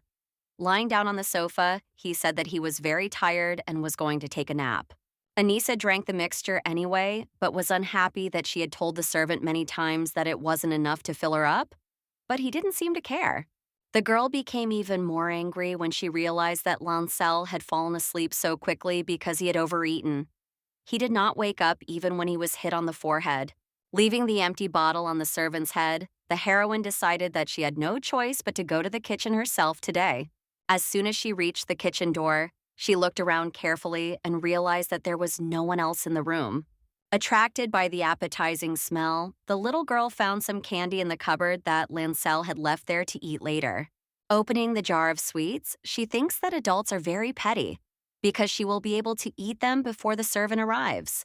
The hungry girl was already getting ready to eat her first chocolate bar, but she couldn't do it because a stranger appeared nearby. It was the maid, Janine. With obvious irritation on her face, she asked the young lady what she was doing there. Seeing that the little girl was doing something she thought she shouldn't be doing, the girl asked her discontentedly what she was eating. The maid said that she was eating her candy, and Anissa realized that these candies did not actually belong to Lancel. Janine began to take the jar of candy away from the child, ordering her not to eat someone else's food, but the heroine, not wanting to give up the chocolates, shouted that she hadn't even eaten them, but Janine thought she was lying. Holding onto the jar with all her might, Anissa continued to desperately prove that she hadn't even had time to try a single piece. But the maid insisted. Pulling her candy back, she asked the child to stop lying and give her back her food. Suddenly, the jar slipped from the girl's hands and fell to the floor, scattering some of the candies underfoot. The maid was terribly angry that her favorite sweets were now crushed. The girl bit her finger and thought that the maid just needed to give her some food because she was going to eat even less than what had spilled on the floor. While the maid was busy with the fallen sweets, Anissa realized she was very hungry when she licked the chocolate crumbs that remained on her fingers. She reached for the sweets again, hoping to grab at least one to satisfy her hunger somehow. But Janine suddenly pulled the girl's hand away painfully, saying that she had already told her that these weren't her candies. The little girl stroked her hand, which was red from the pain. She felt so sad that tears rolled down her cheeks. The girl sternly asked the child what Lancel was teaching her, then irritably asked the poor girl why she was crying. Anissa burst into loud sobs because she felt even worse. She didn't understand how anyone could be so heartless to her when no one in the palace even fed her properly. Janine began to pinch the crybaby's cheek painfully. saying that she shouldn't cry because she herself was a thief, which annoyed her greatly. Continuing to squeeze the young lady's skin hard, the servant said that if she did something bad, she would be punished. But the girl continued to make excuses. In the end, the maid let the poor little girl go and asked if Lancel wasn't feeding her. The heroine said that the servant only feeds her milk, but Jenin said that she didn't care and that she would have to lock the kitchen door. The maid was about to leave, but when the little girl grabbed her dress and asked her to wait, she looked at her with disgust and asked what was the matter. The girl, stammering a little, admitted that she was very hungry, but the maid asked her to speak properly, after which Anissa repeated her words. The maid pulled her dress away from the girl and said she didn't care, advising Anissa to eat wild animals in the forest, as the young master does. The servant hurried away, slamming the door behind her, while the main character remained sitting on the floor, sobbing in despair. Walking through the garden of wilted roses and wiping her tears, the girl thinks that there is nothing to fear, because it is spring now. There must be some berries around. But when she came to the bushes, where there should have been at least some fruit, she found that there was nothing edible around at all. Continuing to walk, the protagonist thought that it was spring now, but unfortunately, not a single flower had bloomed yet, let alone fruit, and besides, it was a little chilly, and this was the villain's favorite place. Anissa realized that she couldn't believe that children lived in such a gloomy place, and that Dietrich, even with his abilities, couldn't eat properly. Suddenly, the girl came to a fountain where she found her brother, who was roasting something delicious on a fire. Sitting down closer, the little girl greeted him and said she missed him very much, but the young gentleman asked who said she could sit wherever she wanted. The boy asked her to forget what he had just said, and the little girl noticed that he had gained a little weight, which meant that bringing him milk had been worth it. At that moment, the Lord of the Shadows was roasting a small quail on the fire, which turned out to be very appetizing and golden. The hungry heroine stared at the dish with burning eyes, and the young master asked her why she was drooling so disgustingly. The poor girl immediately wiped her lips and apologized for looking disgusting, but Dietrich said he wasn't referring to her specifically. Assuming that the sister was very hungry, the talented magician handed her the prepared food, offering her a snack. The girl, contrary to her strong desire, waved her hands and said she would not eat because it was food that he had originally prepared for himself. But he took her refusal too simply and immediately began to eat the roasted meat himself. This greatly surprised the orphan because she actually wanted to eat. She realized that he would not ask twice. Anissa, asking her brother if he liked it, thought that she should have just said, yes. He said it was very tasty, and the girl pouted, sarcastically thinking that she was very happy for him. The little girl realized that her brother was not going to leave her anything, but she was completely convinced of this when she saw that he had eaten all the meat. The young gentleman, noticing a strange redness on the girl's face, asked what had happened to her face, to which she muttered that she had been pinched. Dietrich asked who had done it, and Anissa replied that it was Janine. The heroine thought that her protector was the only one who treated her normally. The young wizard asked if she meant his maid, to which the girl replied that she did. The boy asked why she had pinched her so hard. The little girl confessed that she had been scolded for trying to eat chocolates that belonged to the servant, but they had all fallen on the floor. She thought that, no matter how you looked at it, pinching a child's cheek was too cruel, and the Lord of the Shadows responded to her words with a simple, I see. Dietrich suddenly got up from his seat, and the main character asked where he was going. Looking at his sister and thinking that her hair resembled cotton candy, he replied that he was going to the palace, after which she declared that she would go with him. But the young magician said it would be better if she stayed there. The boy promised his sister he would return, so he told her she just needed to wait for him. The little girl agreed with him, and the shadow wizard headed towards the palace. After a short time, the Lord of Shadows came to a cold, shabby corridor and stopped there in front of one of the doors. A frightening, coal-black aura appeared around the future villain, and before entering, he came to a conclusion, because he had been told that she could not be killed. Suddenly, Dietrich burst into the maid's room, not just entering, but breaking down the door with his shadow power, causing the girl to scream loudly. Seeing the young gentleman among the rising smoke and dust, his face reflecting no emotion, Jenin wanted to ask him what was going on. But she couldn't, as the shadow's hand grabbed her by the throat. The heir says he doesn't care if she and Lancel fill their pockets with money. The boy also added that he doesn't care whether she looks down on him or not. He claims that her behavior is not worth a single second of his time. But Dietrich said that starving that little girl is a completely different story. The Lord of Shadows admits that even though the girl can be very annoying at times, he would never want her to starve to death. At this moment, Anissa, barely holding back her tears, mentally calls her brother a complete idiot because several hours have passed and he still hasn't returned. Shivering all over, she remembers that Dietrich asked her to wait by the fountain until the end, even though she would freeze to death before she died of hunger. Unable to sit still and freeze any longer, the little girl got up, deciding that she would also go to the palace, and that her protector was a complete traitor. Hurrying home, the girl became even sadder because she was very cold and very hungry. Some time passed, and Lancel's servant, surprisingly, happily presented his little mistress with the food she wanted so much. She was very happy and gladly took a bun. She was happy that they had finally brought her something to eat, wondering what had come over his servant that he had become so kind. Lance also asked the lady to drink some milk, even though just a couple of days ago he had complained that it was difficult to get milk. After tasting the bread, the heroine burst into tears because it was so delicious. Now she understands Yorick, who was so happy with a simple cookie. Since Anissa now has bread, she can give Dietrich more milk, so she ran to his bedroom, but he immediately said he didn't want any. The little girl rummaged through her pocket, thinking that her brother was still the same person who was very difficult to please. She took a bag of cookies out of her pocket and offered them to her friend. The girl thinks that even though he is lazy, she will give them to him. The boy asked his sister where she got them, to which she replied with great pride, beaming with joy, that she had stolen them. The young magician took the bottle from the child and told her to eat her cookies herself, while he would only drink milk. He quickly drank all the contents of the jar, and the main character was delighted that this time he was drinking the mixture well. The little lady felt very proud that she was feeding and thus raising her friend. But when she thought that when her brother grew up, he would become a successful villain, this thought suddenly confused and frightened her. The girl swallowed anxiously, hoping that everything would be fine if he did become the antagonist. Looking at Dietrich, who had already finished his milk, she thought that even if he did become a villain, he would probably treat her better. Taking her bottle, the little girl also thought that if things didn't turn out the way she expected, all her efforts would have been wasted.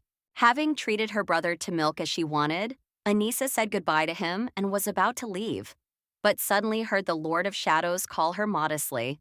She turned around in confusion, wondering why Dietrich had called her not by name, but simply, "Hey." The boy asked his sister to come closer, and she was even more upset that he didn't even seem to know her name.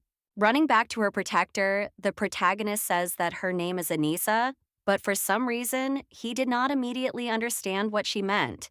When he asked what Anissa meant, the little girl frowned in annoyance. She shouted indignantly that it was her name. But at that moment, Dietrich suddenly held out his hand to her, hiding something in his palm. When he opened it, the heroine saw a beautiful, juicy, ripe cherry. The young gentleman asked his sister if she could eat it. Taking the berry in her hands, the little girl said that she could chew it, then thanked her friend, thinking that he already liked her. She called her brother the best person in the world, with which he readily agreed, and then thanked him again for the treat. The girl happily ate the cherry, but suddenly became pensive when Dietrich said that she really looked like a chick. She was struck by the fact that he was comparing her to this animal, but the young wizard, meanwhile, asked his sister if he should give her everything he had. She, of course, agreed, after which the boy began rummaging through his pockets. The future villain handed his friend a few more berries, and Anissa thought that if he said she looked like a chick, didn't that mean he thought she was cute? The little girl's eyes filled with tears because the sweet and sour taste of the cherries was the best she had ever tasted. And Dietrich, noticing this, asked her why she was crying. She said she wasn't crying, remembering that she used to only have rye bread and milk, and she could only dream of such delicious berries. Suddenly, the young lady noticed that her brother was staring intently at her face to see if she was crying. The girl, beaming with joy, said that she was not crying, but that the cherries he had given her were very tasty. Then the boy asked if all children were like her. Anissa didn't understand what he meant, so she thought he was saying that cute girls like her were rare.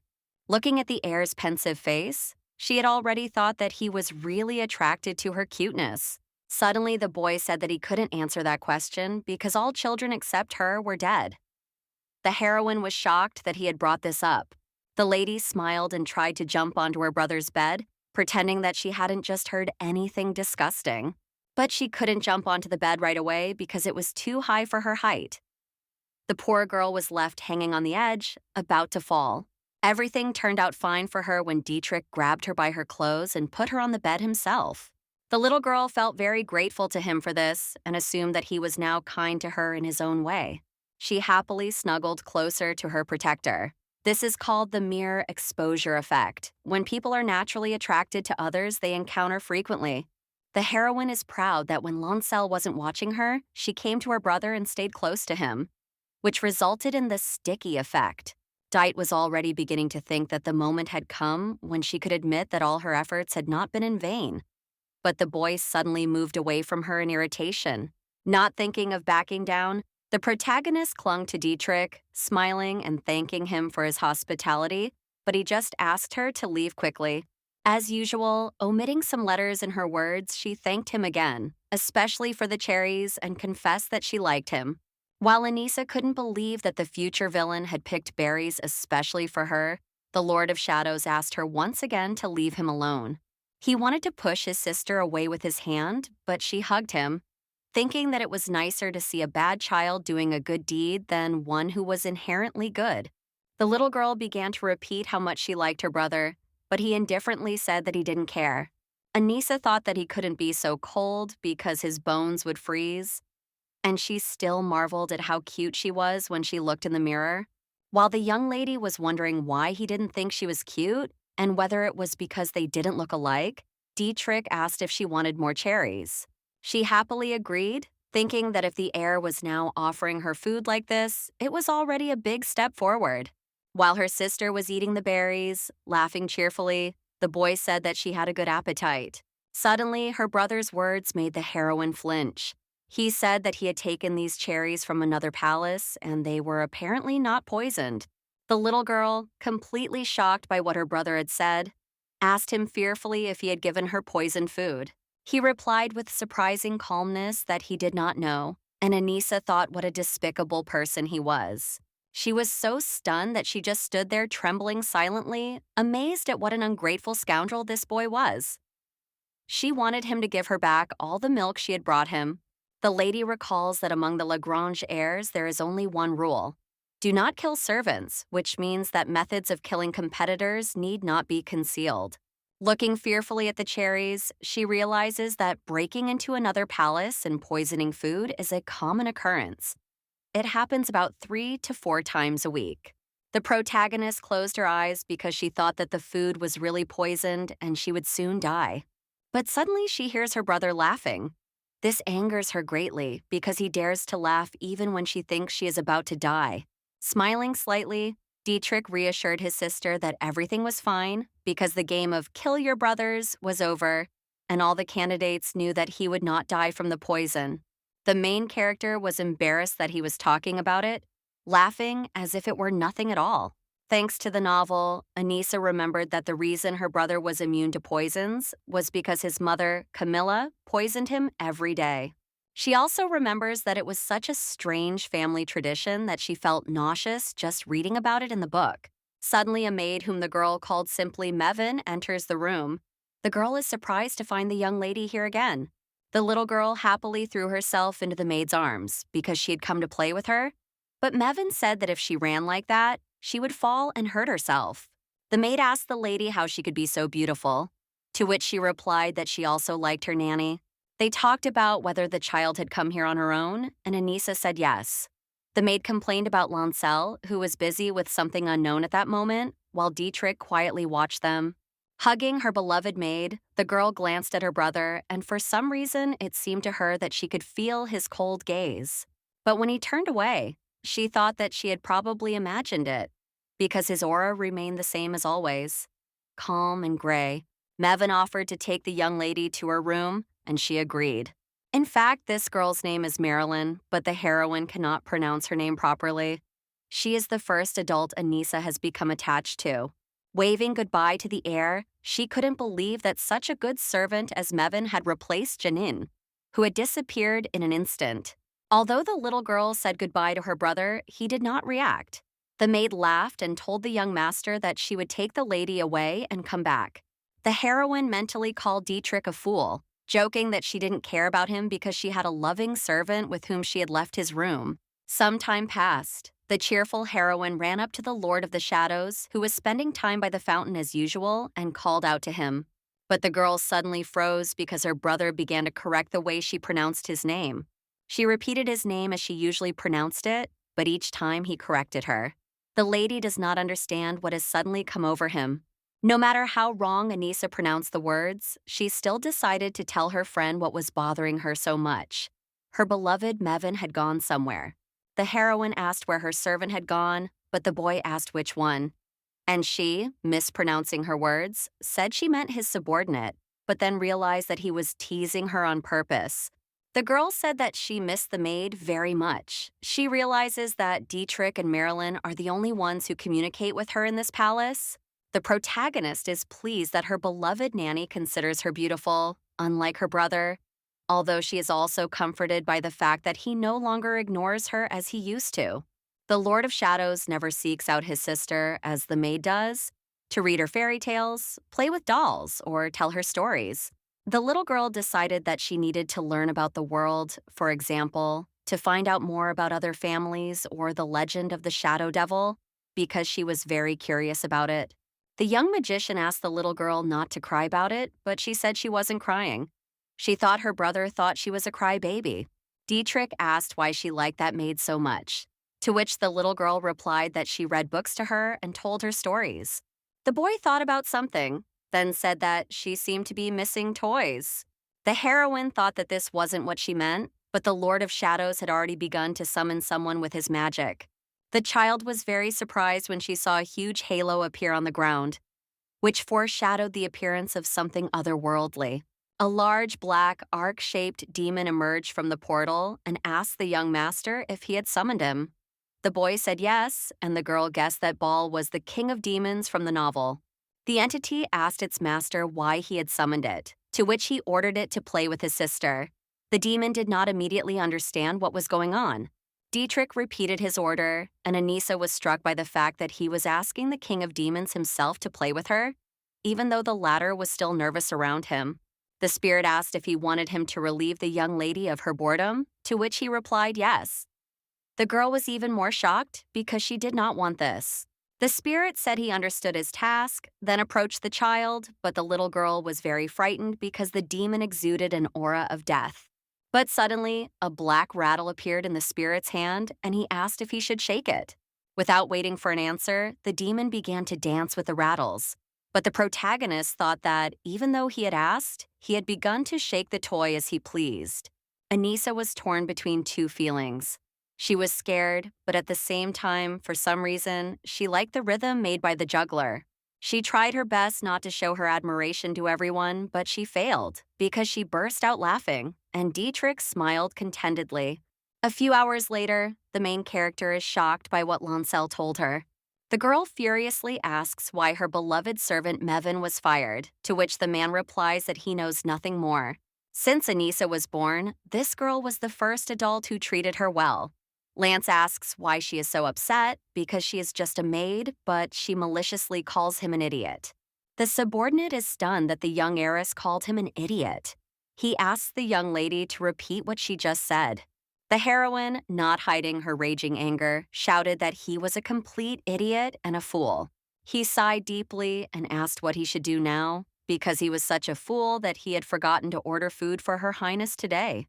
With a disgusting smile, he told the girl that she probably had no choice but to go hungry today. But before the poor little girl could even say anything, the food delivery man immediately closed the door behind him, leaving the child alone. Anissa was so stunned that she couldn't even find the words to say anything. She wondered why the hell this scoundrel hadn't been kicked out of the palace yet. She was angry at Derek for firing the kind Mevin instead of Lancel, who teased the child and starved him. Deciding that she had to tell her brother about this immediately, she knocked on his door, even though he had once asked her not to bother him about trifles. Deciding that he would not open the door even if she knocked, the girl burst in, happily shouting his name. But then she immediately felt a gust of wind coming from the open windows. The heroine decided that opening the windows was foolish, since the house was not heated. Hunching over from the cold, the heroine called out to the air once more, wondering where he could have gone, leaving all the windows open. But suddenly she heard her brother's strange, heavy breathing, which made her realize that he was there but not responding to her. The girl found her friend on the bed, clearly not feeling well. He had a high temperature and was breathing with difficulty. The young lady suggested that he was probably sick and that even the blanket was not keeping him warm enough. The young mage was surprised to see his sister, and she said that his blanket must be thick. The boy angrily told her to go away, but she hid her displeasure and said that he was so nice to her. The Lord of Shadows asked her to remove the blanket, but she refused to do so because his room was cold. Anissa asked if he had any medicine. The sick man asked the heroine to take the blanket off him and leave. But the little girl said she didn't want to leave him because she was worried that he was sick. The Lord of Shadows repeated that he wanted her to leave, and she said she would leave, but only after bringing him some water. Noticing a basin of water, she breathed a sigh of relief, but was puzzled that the servants had brought water for washing and left the sick child alone. Dipping a piece of cloth in the water, she thought how inhumane the servants were. They had left him, even though a cold is a terrible illness for children. The girl put the wet towel on Dietrich's hot forehead, but he got angry because it was too wet, for which the little girl apologized. The young wizard threw the rag away, shouting angrily that he had asked her several times to stop doing that. But Anissa unexpectedly thanked him for squeezing out the excess water, then put the towel back on his forehead. After a while, when the girl had surrounded her brother's bed with warm pillows and lay down next to him, the talented magician asked if she was going to leave. The girl laughed and replied that he was cold and would warm up when she hugged him. Because when you're cold, all you need is a hug. Crossing her arms over her chest, the young lady said that he should hug himself if he had no one to hug. Suddenly, Dietrich got up from the bed, pushed his sister out of the bed, and told her to get lost. He carefully sat her down in a chair, saying that she was so noisy that it gave him a headache. The patient left, and the main character thought that he was really very ill, so she said that she would not make any more noise. After a while, Anissa knocked on the door of the Lord of the Shadows' room again, surprised that she couldn't get in because the door was locked. In fact, the boy had locked it so that she couldn't come in anymore. When he opened the door and looked at his sister, he saw her on the floor with a pile of branches. She smiled happily and asked if he was asleep. The sick boy reminded her that he had asked her not to make any noise, but the little girl said she hadn't made a sound. Then the gentleman asked her why she had brought this rubbish from the street, but she said it was firewood she had gathered for him. Looking at his sister's smile, Dietrich thought that she might be stupid, but he had some doubts about that. He let the girl into his room anyway, resigned to telling her to do whatever she wanted. The air thinks he is being stupid because of the rising heat. Dark night fell very quickly, and the brother and sister slept peacefully on the bed. But it seemed that they were not destined to sleep peacefully tonight, because a frightening silhouette suddenly appeared in the window. The unknown man, who was about to sneak through the window to the children, threw a sharp knife at Dietrich, but he immediately stopped it with the help of a shadow. The attacker, equipped with high-quality clothing and equipment, was frightened like a coward as soon as he saw the power of the future villain's shadow. Then the demon lord used his black magic to instantly kill the stranger, whose blood splattered everywhere. The boy was slightly surprised that he was not even allowed to sleep peacefully, while the heroine was sleeping so soundly that she did not even wake up and had no idea that a guest had just arrived. Looking at his sleeping friend, he thinks how silly she is because she spent the whole day looking for Mevin, who was actually sent to kill her. The young wizard cannot understand this girl at all. Why she likes the maid more than the demon Baal, who surpasses her in everything, and why she likes to sleep here. He wonders if it is because she is clumsy or because she is trying to survive under his protection. The magician is sure that no one could have told her to do so. Remembering his girlfriend's face, the young master thinks that it always seemed to him that she knew about his situation.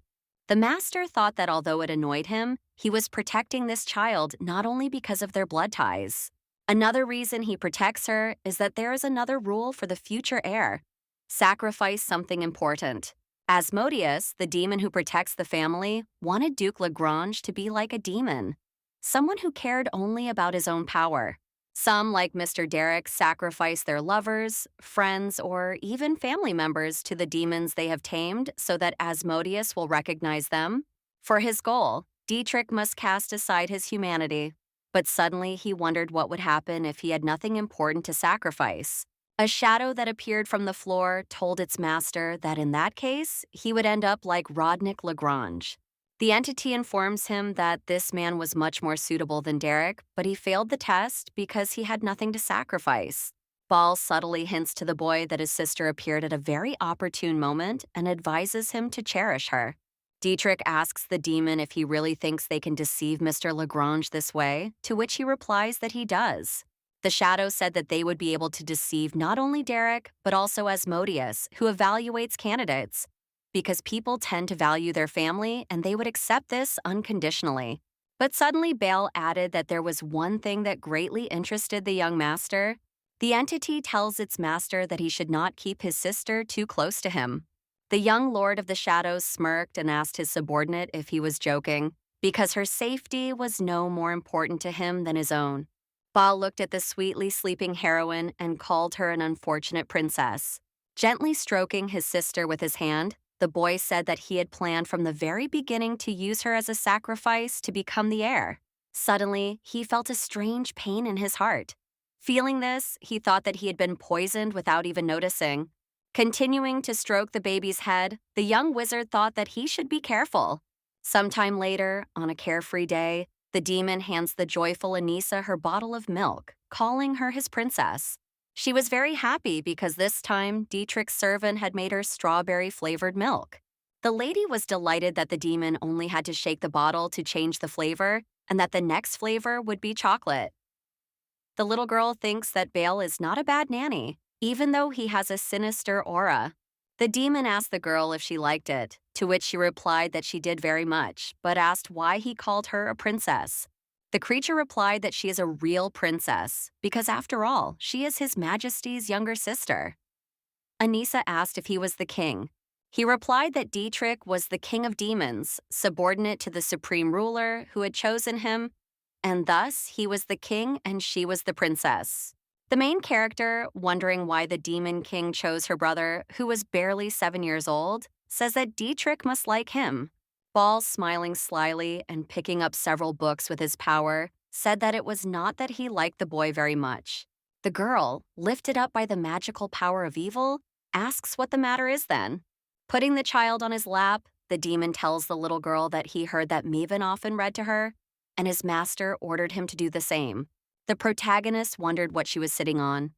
At first, she thought it was a knee, but then she assumed it was a thigh because it was very soft and comfortable. Anissa began to touch the demon's body, thinking it was like marshmallow, but Bal asked her not to do so. The little lady asked why. When the demon said that it was his genitals, she immediately removed her hand and apologized. It turns out that demons have genitals and can have children. The demon told the child that nothing terrible had happened, then asked which book he should start with. The lady thought that perhaps because she herself was inside the book, she knew all the fairy tales there were. In the end, the little girl pointed to a book called The Rabbit on the Moon, and Baal supported her choice, saying that he liked it too. But as soon as the princess picked up the fairy tale, the shadow suddenly began to evaporate, preparing to leave the confused girl alone. The demon explained to the lady that if he was seen in this form, his reputation would be damaged, and then asked to see her later. Anissa thought she hadn't even heard any footsteps, and he had already vanished. Suddenly, the little girl heard her favorite servant call out to her. The main character jumped up when she realized it was Marilyn. She wondered why she had returned when she knew she had been fired. The door to the room was opened by the maid, who said to the child in an uncharacteristic voice that they hadn't seen each other in a long time. Mevin, whose aura had changed to a frightening blood red, said that after Dietrich fired her, she had to go north. The girl reached out her hand to the girl in a frightening manner and asked if she would go with her, but the girl was afraid of her and even stepped back.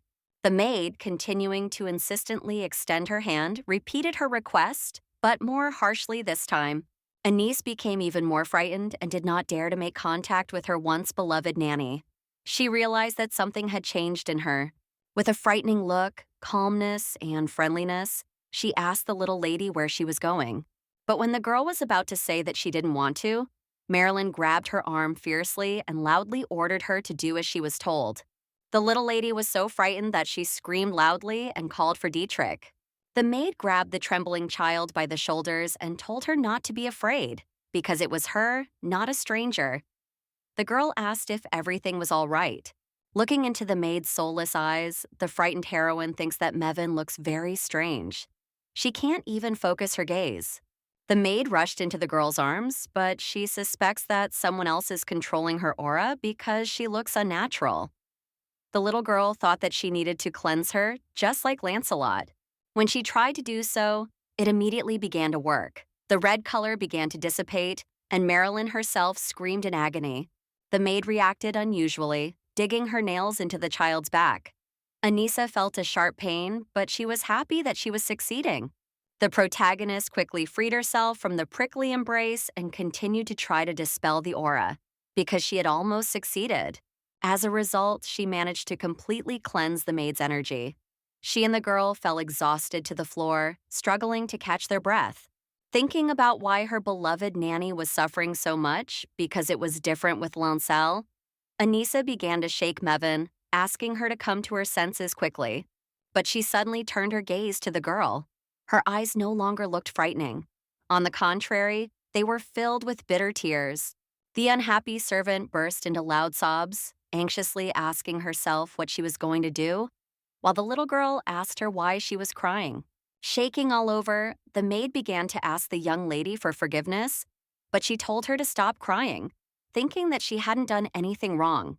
But the tears did not stop flowing from the worker's eyes, and she said that she did not really want it. Then the girl hugged her comfortingly, but suddenly some unknown force threw the maid back so hard that she hit her back painfully against the wall. The little lady was very surprised by this unexpected turn of events. In tears, she wanted to rush to Mevin's aid, but then a boy's hand appeared in front of her. It was Dietrich himself, who, with his usual calm and composure, told the girl that it seemed she did not value her life at all. The worker, seeing him, immediately began to apologize, and Anissa, finding herself in her brother's arms, was not satisfied that he had not appeared when she called for help, but had come when everything was almost settled. But the main character suddenly became pensive when she heard her nanny admit that she had indeed served Lady Leatrice. This woman is Ulrich Lagrange's biological mother and Derek's first wife. She ranks second in the Lagrange family and never loses. Without raising her head from the floor, the maid continues to insist that she truly cherished her mistress. But Dietrich asks if she denies that she has been spying on them all this time. Anissa cannot believe that her beloved nanny turned out to be a spy. Looking at the maid, the heroine now understands why her brother kicked her out of the palace. But judging by her aura, she is sure that the maid really loves her. Suddenly, the heroine noticed that the defender was about to use his ability. She became frightened, thinking that he was going to kill Mevin. The little girl began to pull the Lord of Shadows by the hair and screamed that it was wrong and he couldn't do that. But he asked in surprise why. The future villain, putting his sister on the floor and preparing to use his power again, menacingly asked her not to get in his way. The protagonist, shielding the servant with her body, tearfully ordered her friend not to kill Marilyn, but he calmly asked why he couldn't do it. He again asked the little girl to move away, but she did not listen to him and continued to stand proudly in her place. But the servant herself pushed the child away, asking the young master to punish her because the princess really knew nothing. The girl again asked her brother not to kill her favorite. The girl desperately begged the boy to believe that she was under the control of Lady Leatrice, and Anissa realized that, as she had thought, she was being controlled. The servant claimed that Lady Veronica, Leatrice's daughter, was to blame for everything, and that she herself would never have done such a thing, because the girl was dear to her. Dietrich objected that this demon was very powerful, and she would never have been able to resist its hypnosis on her own. Mevin said that was possible, but her mind had been clouded, and now the veil had been lifted. She assumed that Veronica had simply stopped controlling her.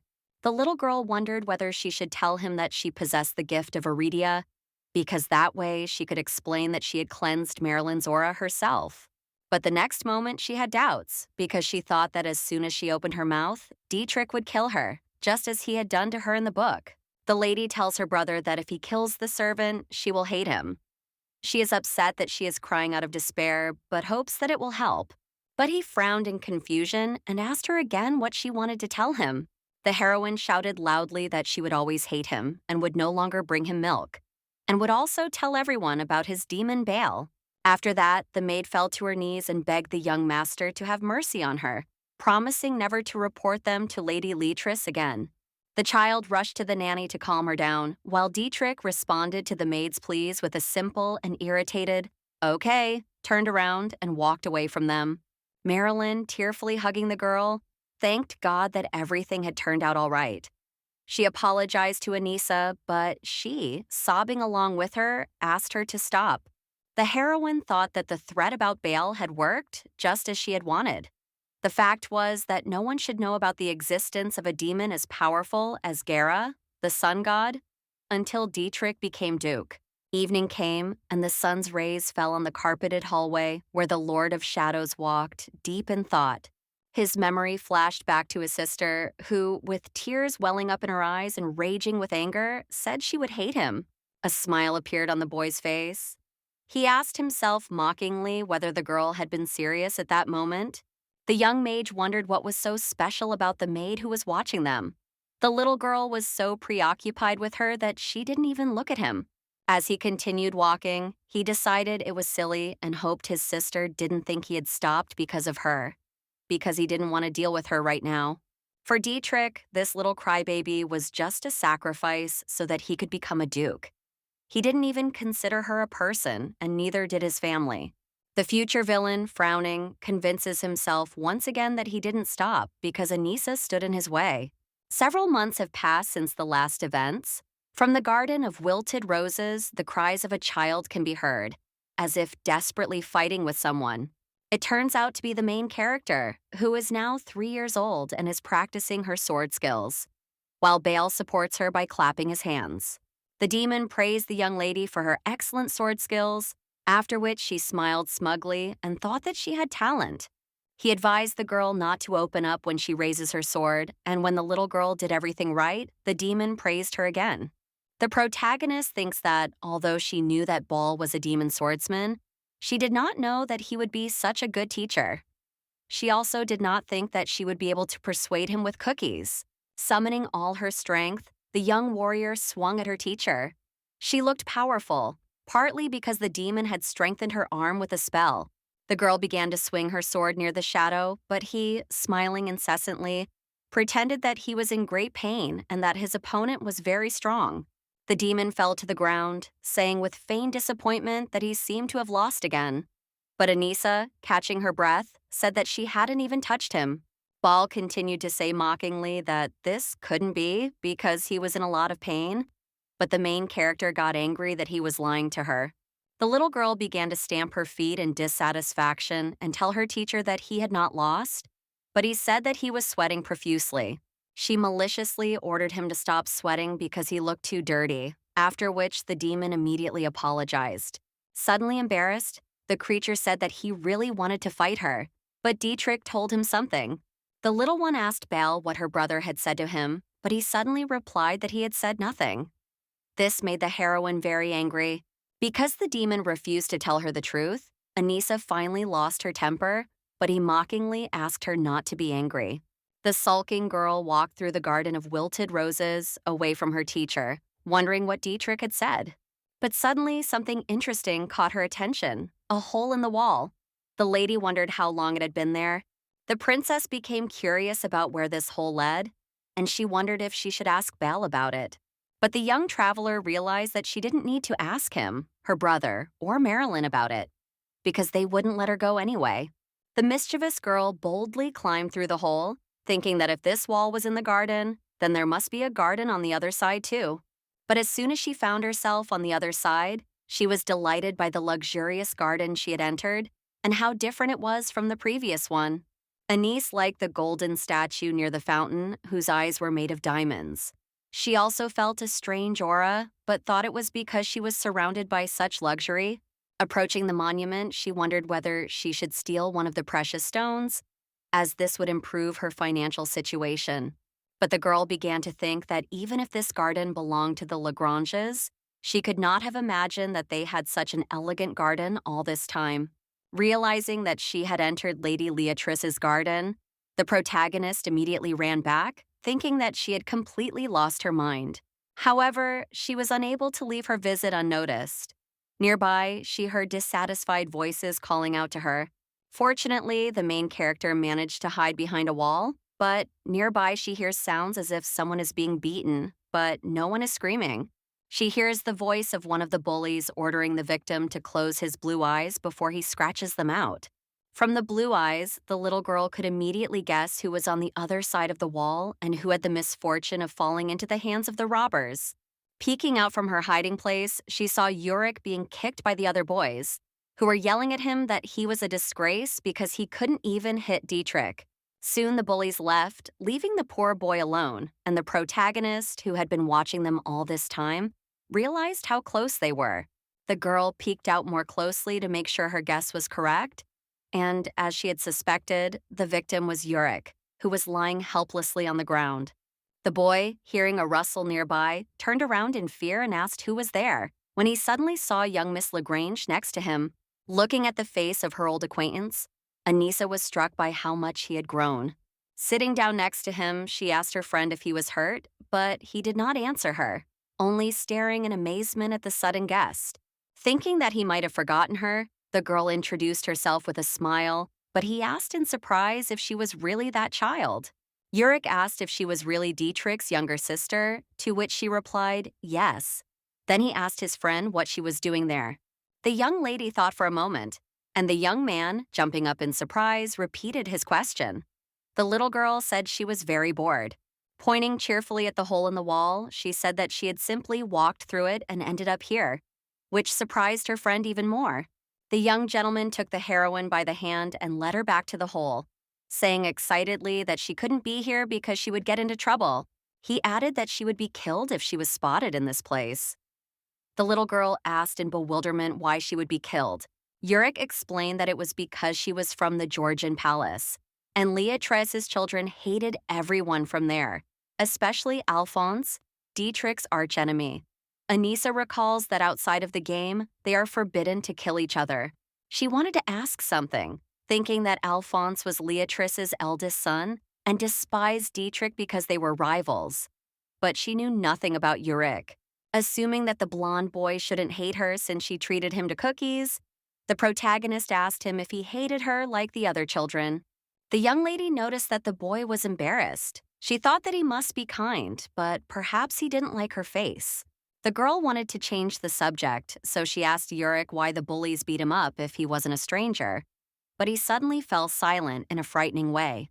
The little girl thought she had said something wrong, but then the young gentleman replied sadly that it was because he had blue eyes.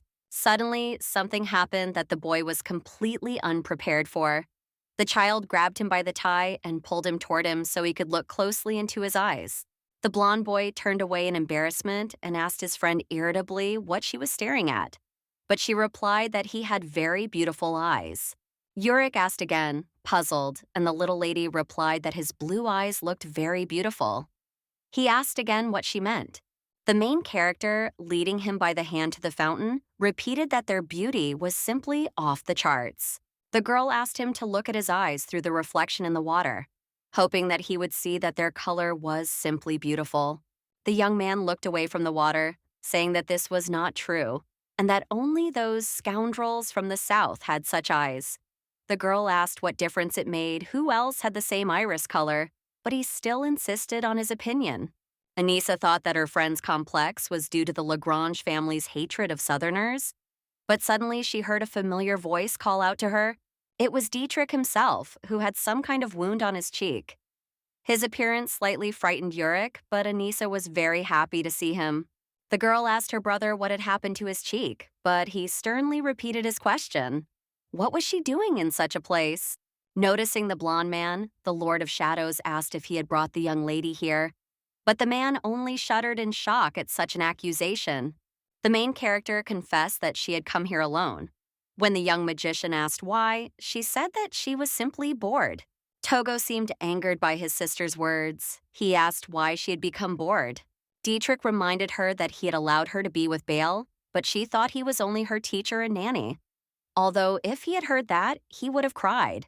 The young lady decided to change the subject, so she asked her brother, taking him by the finger, who had hit him, but he coldly replied that no one had. The protagonist continued to question her protector about who had abused him, because she would take revenge, but he remained silent. He asked the girl how she was going to avenge him, to which Anissa replied that Bale was teaching her how to use a sword and that she would try very hard. The Lord of Shadows sighed heavily, and the young lady giggled, thinking that this scoundrel was mocking her. Dietrich picked up his sister and said that it didn't matter anymore and that they should return to their palace. But Yurik, meanwhile, seemed to have realized something. The blonde man thought that, apparently, the rumors were true.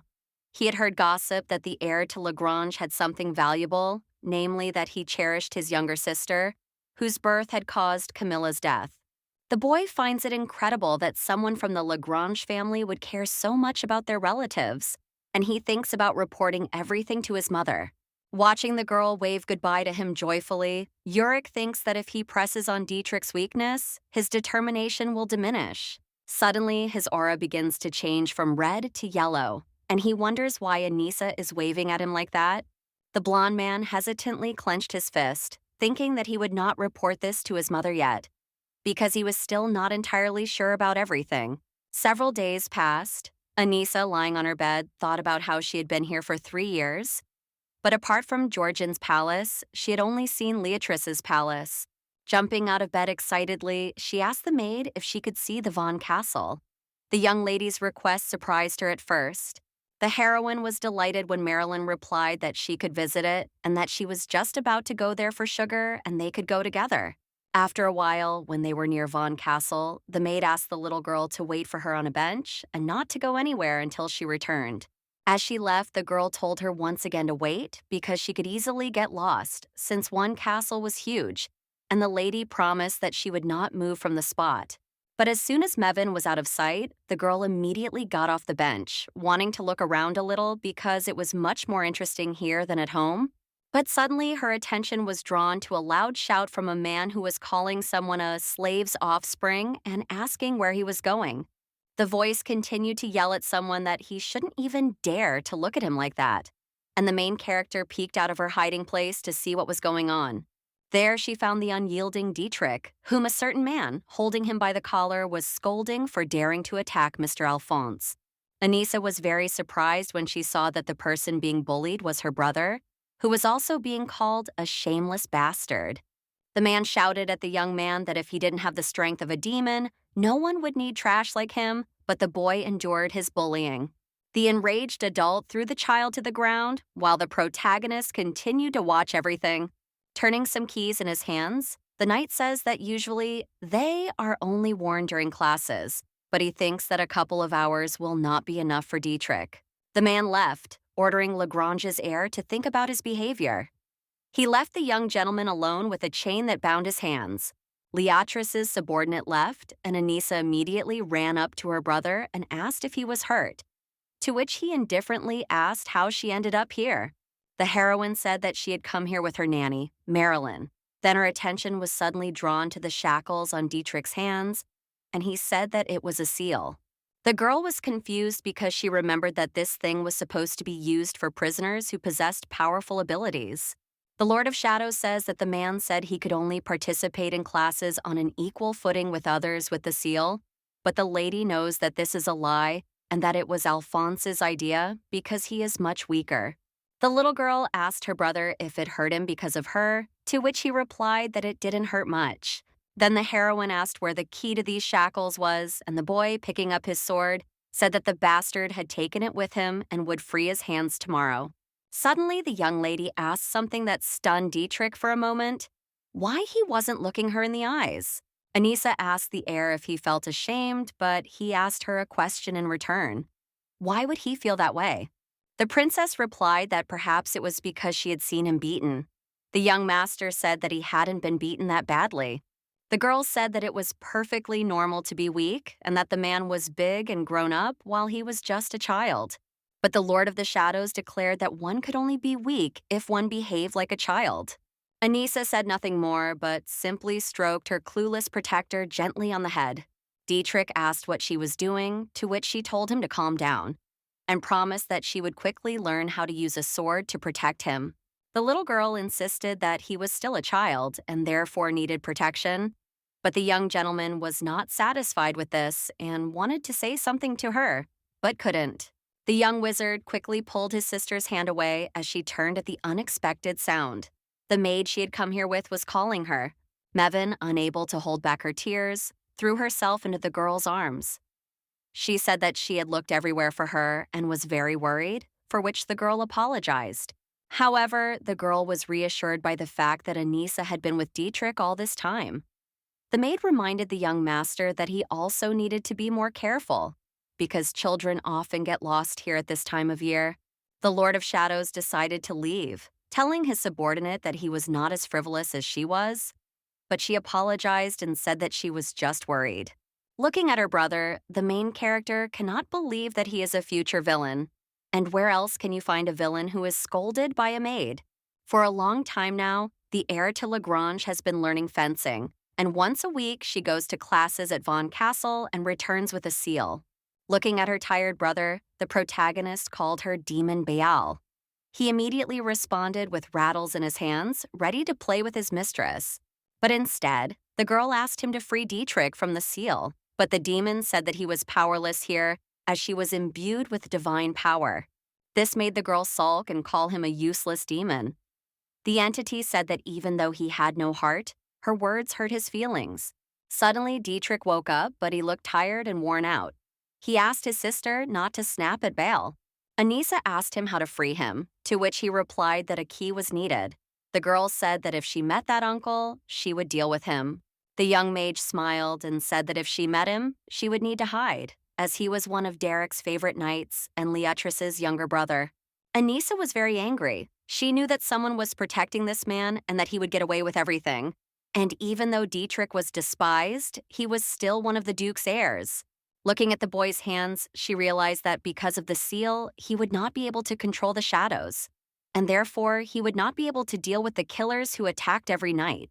The future villain sighed wearily, and the little girl realized that he was completely exhausted and that she needed to do something.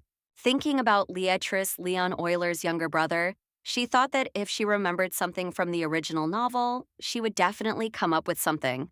The girl remembered that Marcus Euler, Leon's father, did not get along very well with Derek.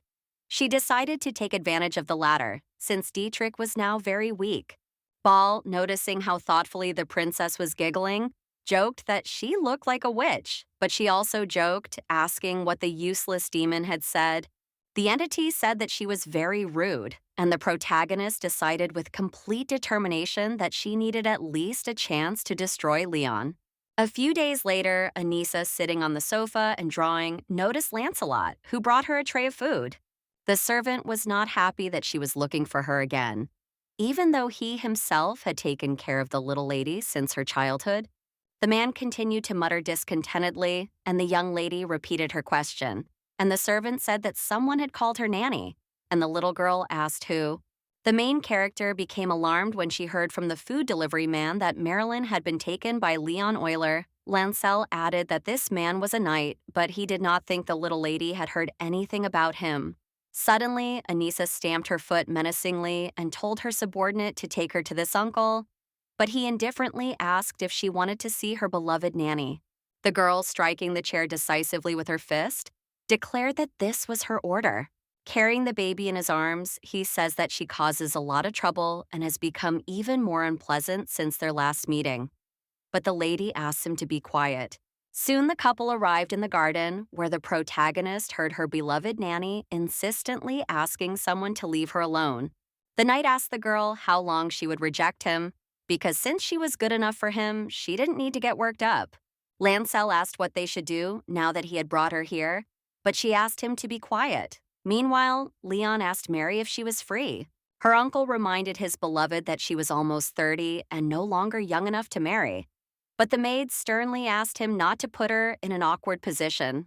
The knight called her choice very foolish, then said that she did not belong in that shack called the Lagrange Palace, so he suggested that she move in with them. Anissa listened to the man's words that the upstart Dietrich would never become a duke, because unlike their Alphonse, no one supported him. Leon fiercely declared that Lagrange's successor would be chosen by the Euler family and that the ruler of the North's time was up because women had driven him mad. Marilyn asks him to be more careful with his words, to which he replies that it is most likely true because Derek is in love with Leatrice.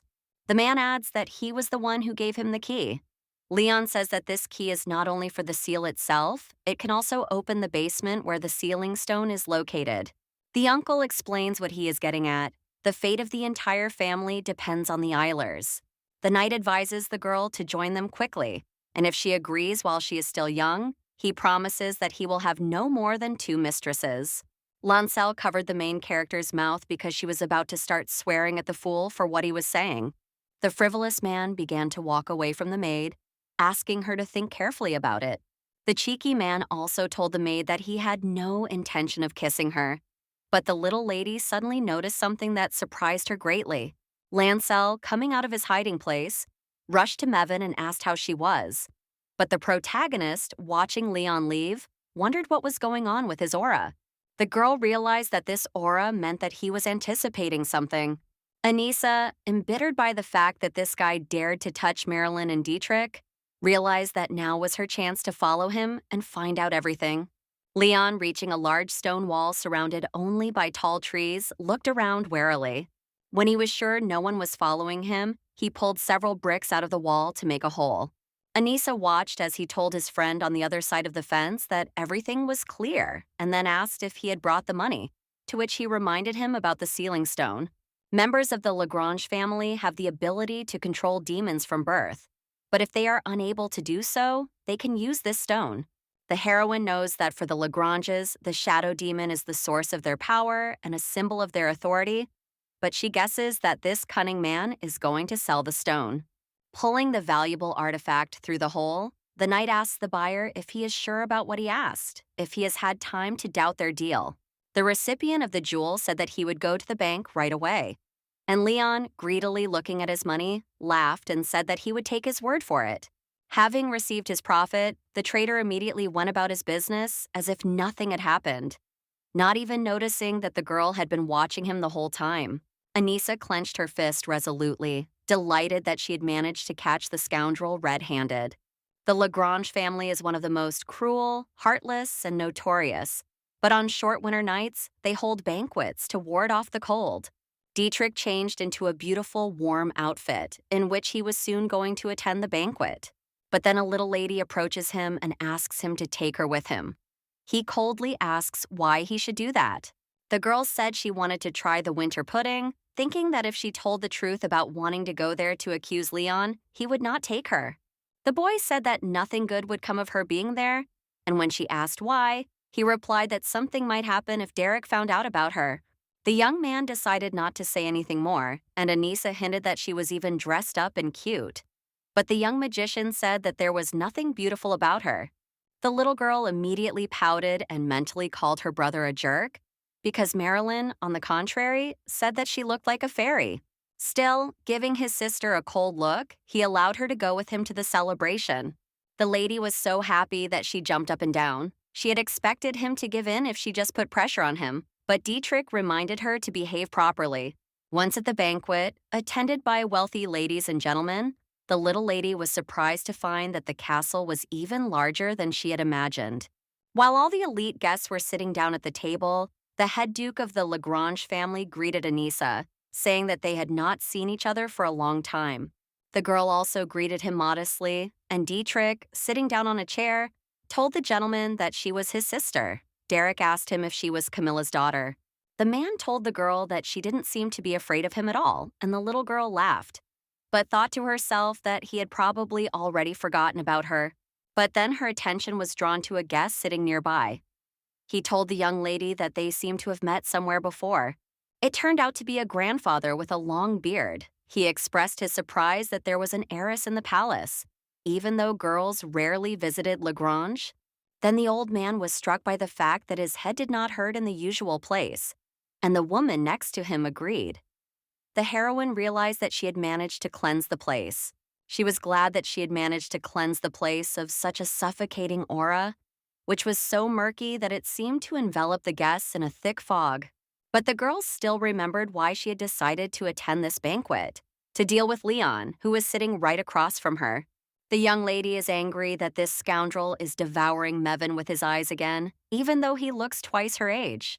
The child clenched her fists in anger, wondering why this creep wouldn't leave Mevin alone, even though she had already rejected him. The protagonist decided it was time to take action.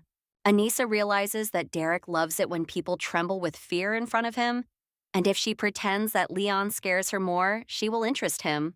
Suddenly, in the middle of the quiet feast, young Miss Lagrange abruptly pushed her chair back, causing everyone present to turn their heads toward her. The actress without an Oscar, looking fearfully at the knight, began to shake all over.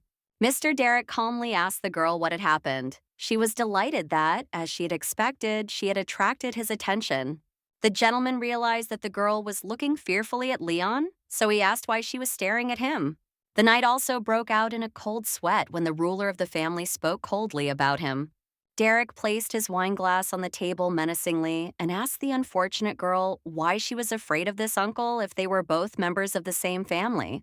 But Anissa said in a trembling voice that this uncle had once said that he was much scarier than the chief duke. It was clear that the man was hurt by the child's words that someone else could be more frightening than him. The little girl asked the maid if it was true because Leon had recently threatened her in the garden, but the girl asked her, embarrassed, how she knew that. Mevin insisted that it was true and added that the man had said that the fate of the entire family depended solely on the Oilers. Leon jumped up indignantly and told His Highness that this was not the case. But the traitor's heart finally sank when the young lady confessed that she had seen him exchange the red stone for money with someone. The head of the clan asked the knight not to tell him that it was their precious sealing stone, but the knight excitedly declared that Anissa was lying. The important woman sitting between Derek and Leon ordered the latter to leave immediately, but he asked her in confusion. This lady turned out to be Leatrice. She reminded the traitor that he was at a long night banquet and that there was no need to make a scene. She told His Highness that if her brother was indeed guilty, she asked that he be dealt with properly immediately after the celebration, to which he agreed. Soon the winter celebration at the castle continued, and the ruler of the clan asked the guilty party to give him the key and leave. After the banquet, the young magician and the main character came home and were getting ready for bed. But the girl was upset that her brother said she would be sleeping alone tonight. The little girl called out to him, but he did not respond, so she asked if he was angry with her. The boy said that she had promised to behave herself, but she said that Leon was bad and had hurt him and Marilyn, so she had responded to him. The young gentleman said he didn't need any help, then asked why she was so concerned about the maid, to which the girl replied that she was nice.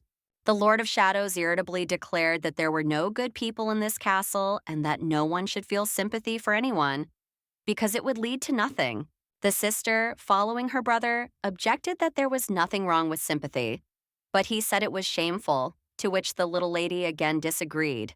The young master sat down quietly by the fireplace, and Anissa told him that if he needed help, he should just accept it, because after all, he was a child. After that, the little girl added that her maid was definitely a good person, but the boy asked why she was so sure of that. Knowing that she couldn't say that she could read auras, she laughed modestly and said that she just knew it. Heading for bed, Dietrich told his sister that a naive girl like her was easy to deceive. But when she asked when she had been deceived, he asked her to forget what he had said. When the young man asked her to go with him, the girl happily asked if they were going to sleep together, to which he replied yes. The heroine happily lay down with her protector in bed, hugging him. She is happy that at least today she will not fall asleep shivering from the cold. Since winter was not yet over and the palace where they lived was not heated, the children had to find different ways to keep warm. But when Anissa sleeps with her protector, she doesn't feel so cold at night, and she feels much calmer next to him. While the maid was fixing her hair, the main character promised her that she would become her protector and defend her from all villains. However, the girl herself thinks that she will die as a wanderer rather than as Mevin's protector, and this is only possible if she hones her sword skills with Bale. But the girl replied that lovely ladies should never protect others, but rather, she should protect her. The little girl objected that she was so weak, but suddenly a man approached the ladies and told the princess that she was indeed unlike the other children of Lagrange. The little girl turned her head in surprise toward the sound, amazed that a stranger had suddenly appeared in the garden of dying roses. Looking around, she saw the same grandfather she had seen at the banquet table. She called out to Mr. Joseph in confusion. The young heiress bowed to the unexpected guest and greeted him. And when the grandfather asked if she knew who he was, she replied that she did not. He said his name was Joseph Louis Euclid, but she could just call him Joseph. The little girl was surprised that Euclid was among the Lagranges. The girl asked if he was really Euclid, to which her grandfather replied that he was, but that he had become a traitor and that his younger brother was the head of the family. But Joseph confessed that he had killed the brat and joined the Lagranges. Anissa wondered if that meant he was bad and was her great-grandfather. The old man said he could see red eyes in the protagonist. He asked the child if she had had them since birth. The maid replied that yes, they did, and that they shone like two large rubies. He said that he probably couldn't see them at the banquet because of the lighting. The grandfather says that he was curious whether she was the guardian of the North from the legends. Hearing about the guardian, the heroine realized that she had heard about it somewhere before. Joseph explains that the Lagrangians worship demons, while the Euclideans worship the sun god, but there are also followers of Eris, the prophets. The young lady listens intently to his story, which says that a child with blue eyes will be the savior of the North. The protagonist understands who he is talking about. Saint Charlotte, the heroine who will save Dietrich. But the little girl does not understand why her grandfather is looking for her among the Lagrangians. The exile mentions that Camilla failed, and there were rumors that the child died, so it is impossible. The heiress does not understand why he mentioned Camilla, but apparently he knows the truth. The girl told her grandfather that he was saying strange things, but he laughed and apologized to her for bothering her. Holding out a piece of candy to her, he asked if she liked stories, then added that he felt his mind becoming clearer when he was with her. The child took the candy, and the grandfather also admitted that he felt as calm as he did in the temple of Eris. The protagonist smiled sweetly at him and thanked him for the treat, but in her mind she realized that she needed to be much more careful with her ability. He smiled back and expressed his hope that they would see each other often. But the girl thought that if anyone found out her secret, she would be exposed. Sometime later, knocking on Joseph's door, the main character thinks that she should be careful. But she can't miss the opportunity to learn more. She was opened by a smiling old man who asked if she had come to hear stories about Erida again, to which she replied that she had. Leading his listener into the house, he said that she seemed to like listening to stories about her, to which she replied that Erida was cool, even though that wasn't true. The exile said that, as he had mentioned earlier, this girl could influence people's feelings, and although she couldn't make anyone fall in love with her, she could make someone give her preference. The old man added that he was as interested in this person as she was. But Anissa asked why he was here, since he said that the North did not worship Erida. He replied that he was simply studying demons. He admitted that he was trying to recreate a demon using the powers of the sacred tree. The girl was intrigued by his words, and Joseph explained that even though Erida was weaker than the sun god, she fought demons even as a human. Descending somewhere down the stairs, he asked the little girl if she wanted to see the sacred tree that did not grow here, because the land was filled with shadows. She followed him, wondering how this storyteller had so quickly changed the subject, because she was really interested. Holding out the plant to the child, the old man said that this was the sacred tree that fought curses. The girl thought that it must be useful. The young lady looked at the sprout with admiration, thinking it would be nice to take it for herself. Just then, Joseph said that she could take the tree for herself and that he had two more like it. She thanked him for his generosity. While the princess was examining her gift, her grandfather said that the tree would not grow, but she would feel better if it was near her. But then the storyteller said something that greatly surprised the main character. The sacred plant would not be friends with her brother. He explained that Dietrich's demon, Baal, was the only demon immune to Erida's power, so they were incompatible. The protagonist understood why it had been impossible to read this boy's aura. Walking home in the evening, Anissa reflects on how she thought her brother was insensitive. But after spending more time with him, she was able to see his better side. The lady admits that he has very nice features, and she doesn't think he will become a villain when he grows up. But then the poor girl, unsuspecting, hears someone wheezing, and then sees a horrific scene. She saw many human bodies in the middle of the clearing, covered in blood, with blood beneath them as well. Dietrich stood quietly among them. Hearing a strange sound behind him, the boy turned around. His gaze showed nothing but indifference, cold-bloodedness, and cruelty. But in the next moment, his frightening appearance seemed to vanish into thin air. He became the same as before when he was surprised to see his sister. Staring in shock at the Lord of the Shadows, the little girl fell to the ground, unable to utter a word. Stepping over the corpses and their blood, the young lord asked her what she was doing here at such an hour. She wanted to answer but couldn't, as she was overcome with fear that the heir would do something terrible to her in a fit of rage. Fortunately, nothing of the sort happened, and Dietrich simply picked her up and asked if she had been visiting the old man again. Walking to the palace, the young man said that the garden was dangerous at night, but she replied that the sun had not yet set. The young magician offered to take the girl to her grandfather next time, and she agreed. The heroine thought that there was nothing wrong with being a villain in a world where everyone wants to kill you. The main thing for her was that he was kind to her. Thus, 5 years of her life with her brother in the palace flew by. Hearing someone enter the room, the protagonist turned around to look. But a terrible sight awaited her. Dietrich, sighing heavily and holding one arm, entered the room covered in blood, which he had even smeared on the door. When the little girl asked him in fear what had happened, he walked around the room as if nothing had happened and asked her to leave him alone. The young lady was overcome with fear and despair. She didn't know what to do, even though her friend was seriously injured. Looking at the wounded heir, tears welled up in her eyes at the mere thought that he might die. The girl began to think about what to do. Suddenly, the heroine ran out of the room, shouting that she would go and find Marilyn. The little girl knew that she had many friends at Wand Castle and that she would definitely help. She ran with all her might, wondering whether she should call Joseph and who the hell had hit her brother so hard. But suddenly a sudden thought struck her. Dietrich had a cut on his left eye, which meant that Derek was already planning to kill him. But then the girl stopped running because she suddenly bumped into something that frightened her very much. She was knocked off course by the head of the Lagrange clan himself. He leaned menacingly toward the child and asked where his son was. The protagonist fell to the floor in fear. She couldn't understand what Derek had forgotten here. Just by looking at the man's frightening red aura, the young lady was struck by the thought that he was going to kill her protector. Without waiting for the child's answer, the gentleman ignored the girl and walked on to look into the room of the Lord of the Shadows.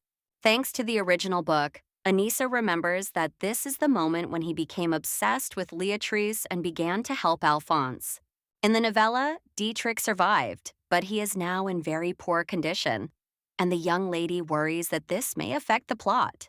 Watching Derek leave, she wonders if everything will be okay and if her brother will survive if she leaves things as they are. But in the next moment, she resolutely and abruptly stood up, deciding that now she must get there before the formidable ruler of the clan by any means necessary. As soon as Anissa shouted Bal's name, he immediately appeared beside her, ready to listen to his princess's command. The child ordered the demon to send her to her brother as quickly as possible, and he, preparing to snap his fingers, said that her wish would be granted. In the next second, the young lady jumped out of the portal right onto the sofa where the exhausted Lord of Shadows was sitting. Without wasting any time, the space traveler told Dietrich that they needed to flee immediately, but he calmly asked why. She repeated loudly that he needed to save himself because the Duke was already on his way. The boy frowned discontentedly when his sister mentioned their father. The young lord immediately called his demon, who appeared at his side in an instant. The heir asked the entity if he could handle him. The demon replied to his master that in his current state, it was hardly possible.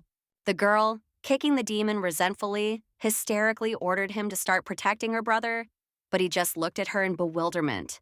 Baal asked if they could use the princess as a mediator, but Dietrich said no. Then the demon said that it seemed they had no way out. The young master then ordered him to bring any other candidate, reasoning that his father would not kill him in front of others. The demon immediately obeyed his master's order, after which the unsuspecting Yurik, who had been calmly eating a croissant, fell into the room from the portal. The blonde boy cried out in surprise and asked what the hell was going on. The girl waved and greeted him, but Baal took her away, as the Duke was already on his way. The demon and his princess disappeared. Dietrich got up from the sofa and bowed to the person standing in front of him, and the sudden guest froze in amazement. Mr. Derek appeared in the room, surrounded by a frightening blood-red aura. The man menacingly asked Yurik what he was doing there, and the main character, secretly watching what was happening, was surprised that even in the presence of another child, his thirst for blood had not diminished. Without waiting for a response from the frightened boy, the head of the family declared that he didn't care because he was a complete disappointment, for which the boy quietly apologized.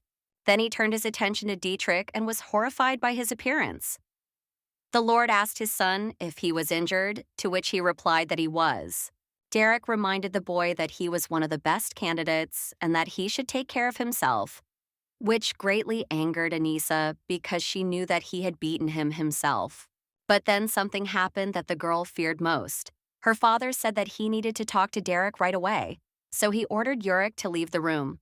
Afraid of losing hope that her brother would be okay, the protagonist suddenly stuck her hand out from the balcony where she had been hiding all this time. The little girl decides to put her plan into action and, running out from the balcony, loudly asks the blonde man not to leave, but to play with her some more. He was very embarrassed and asked her what was wrong, but she, continuing to pretend to be a capricious child, repeated that she wanted to play with him.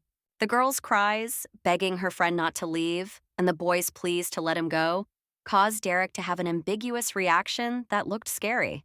Suddenly, he grabbed Anissa by her clothes and pulled her closer to him, saying that this child did not resemble Camilla in the slightest. The man added that her pretty face could be sold into slavery at a profit to compensate for the harm done by her mother. He called it a disgrace that Camilla had not given him as many children as he wanted. Then the head of the clan suggested that if he sold the heroine now, while she was still young, he would get even more. The girl thought what a bastard he was. But then Dietrich objected that this little girl had abilities, but she was still too young to use them properly. Her father smiled and said that in that case, he could get even more money for her, because girls with abilities were quite expensive. He cited Dietrich's mother as an example of such a slave, but Dietrich did not react to the Duke's rude behavior in any way, not even raising an eyebrow. But suddenly, a barely noticeable, subtle smile appeared on the boy's face, which intrigued the Duke and probably confused him. The young man calmly asked his father if he wanted to disgrace the Lagrange family. The latter, not expecting such a question from him, asked again. The boy explained that his sister may not be a candidate, but she is still part of the family and she is not useless, so selling her would damage the family's reputation. The Duke thought for a moment, then let Anissa go, causing her to fall painfully to the floor, saying that he couldn't argue with that. He ordered the gifted child to tell him her name, and she, trembling with fear, introduced herself. With a frightening smile, the man said that it seemed like it was time for her to go to bed. He said nothing more, but simply left the room, finally leaving the children alone. The main character immediately threw herself into her brother's arms, which surprised him a little. It was still unexpected for the boy, but he hugged his sister and stroked her head, saying that everything was fine now. The Lord of Shadows suddenly wondered if he had already gotten used to taking care of this lady, and if such things had become routine for him. The young man was so deep in thought that he didn't even notice that his sister had called out to him several times. Finally, he asked her what she wanted. His hand trembled when he saw the tears in Anissa's eyes as she asked him if he was all right. What he saw made the young man feel so strange that he didn't even know what to think. At that moment, Dietrich felt something, and it was like a premonition, but not a good one, a bad one. The child, who was in no way connected to him and was not particularly important to him, and who was supposed to become his victim, suddenly became important to him, After a while, Yurik, walking in the garden, suddenly heard someone calling him, mispronouncing his name as Yuri. It turned out to be the main character who, peeking out of a hole in the wall, waved at him with a smile. The boy said embarrassedly that she couldn't stay in his garden all the time, so he asked her to wait. He immediately jumped over the fence, although the girl wondered if the wall was quite high after all. The protagonist noticed that this young man was confident, but he was still a candidate for heir. Once he was close, the blonde boy said that his name was not Yuri, but Yurik, but she again called him by the wrong name. Then he sighed and asked why she had come. The girl asked where he was going, but he asked why she was asking. Anissa said that he was a candidate and couldn't see Belle, so she asked if he had quarreled with Dietrich. He replied that he didn't know. The blonde added that they had different priorities and that this guy set his own rules. The princess asked him discontentedly why he was so weak. The boy did not deny the main character's words, which upset him a little. The little girl suddenly said that he had very beautiful eyes. But the young heir, blushing like a tomato, said that this was not true.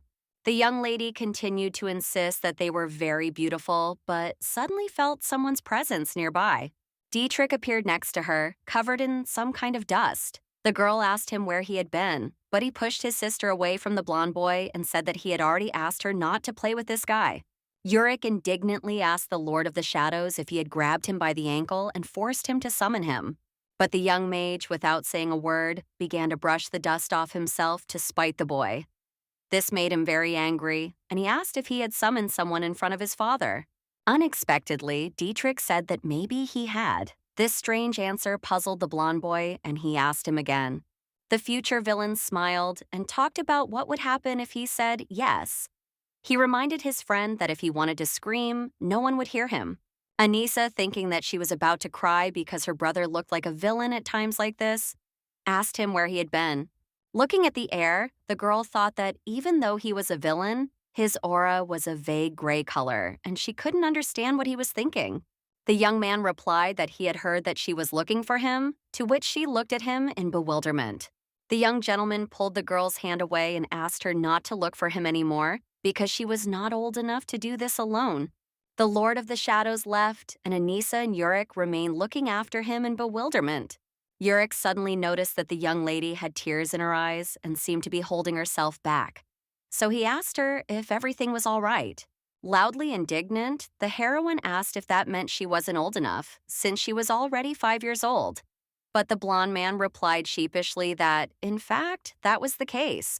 But the little girl called him mean and ungrateful. Several days had passed since that incident, but Dietrich had not appeared at the palace for a long time. Anissa asked Bale about him, but he insisted that he did not know. The demon repeated to the princess that he really didn't know, but she claimed that he was lying because he was her brother's henchman. The entity said that he was not a henchman. Stepping outside, the lady thought that her protector would be angry if he found out about this, and that progress might be slow, as she did not have enough knowledge. The little girl crawled through a hole in the wall and saw someone's male legs and thought it was Yurik. So she happily called out to him, but she was mistaken, and it turned out to be a guy she didn't know at all, who roughly grabbed her by the arm and lifted her up so that the poor thing screamed in pain. The rude man asked the girl why she was screaming, then said that it was strange because she was in fact just a child. Throwing the young lady to the ground, the guy was surprised to recognize Dietrich's younger sister in the unexpected guest. Only then, when the offender grabbed her cheeks, did Anissa see his face and realize that it was Alphonse. The heir told her that she was beautiful but talentless. The insolent boy said that friendship with her was meaningless because in friendship one is always a slave to the other. But the girl asked him to let her go because she had come here to meet Yurik, not him. Not intending to let the poor girl go, Alphonse asked her why she wanted to meet his rival. The young lady fell silent, and then the guy pushed her hard to the side and ordered her to answer. Even then, the main character did not speak, which further angered the heir to Euclid. He asked if she was going to answer him at all.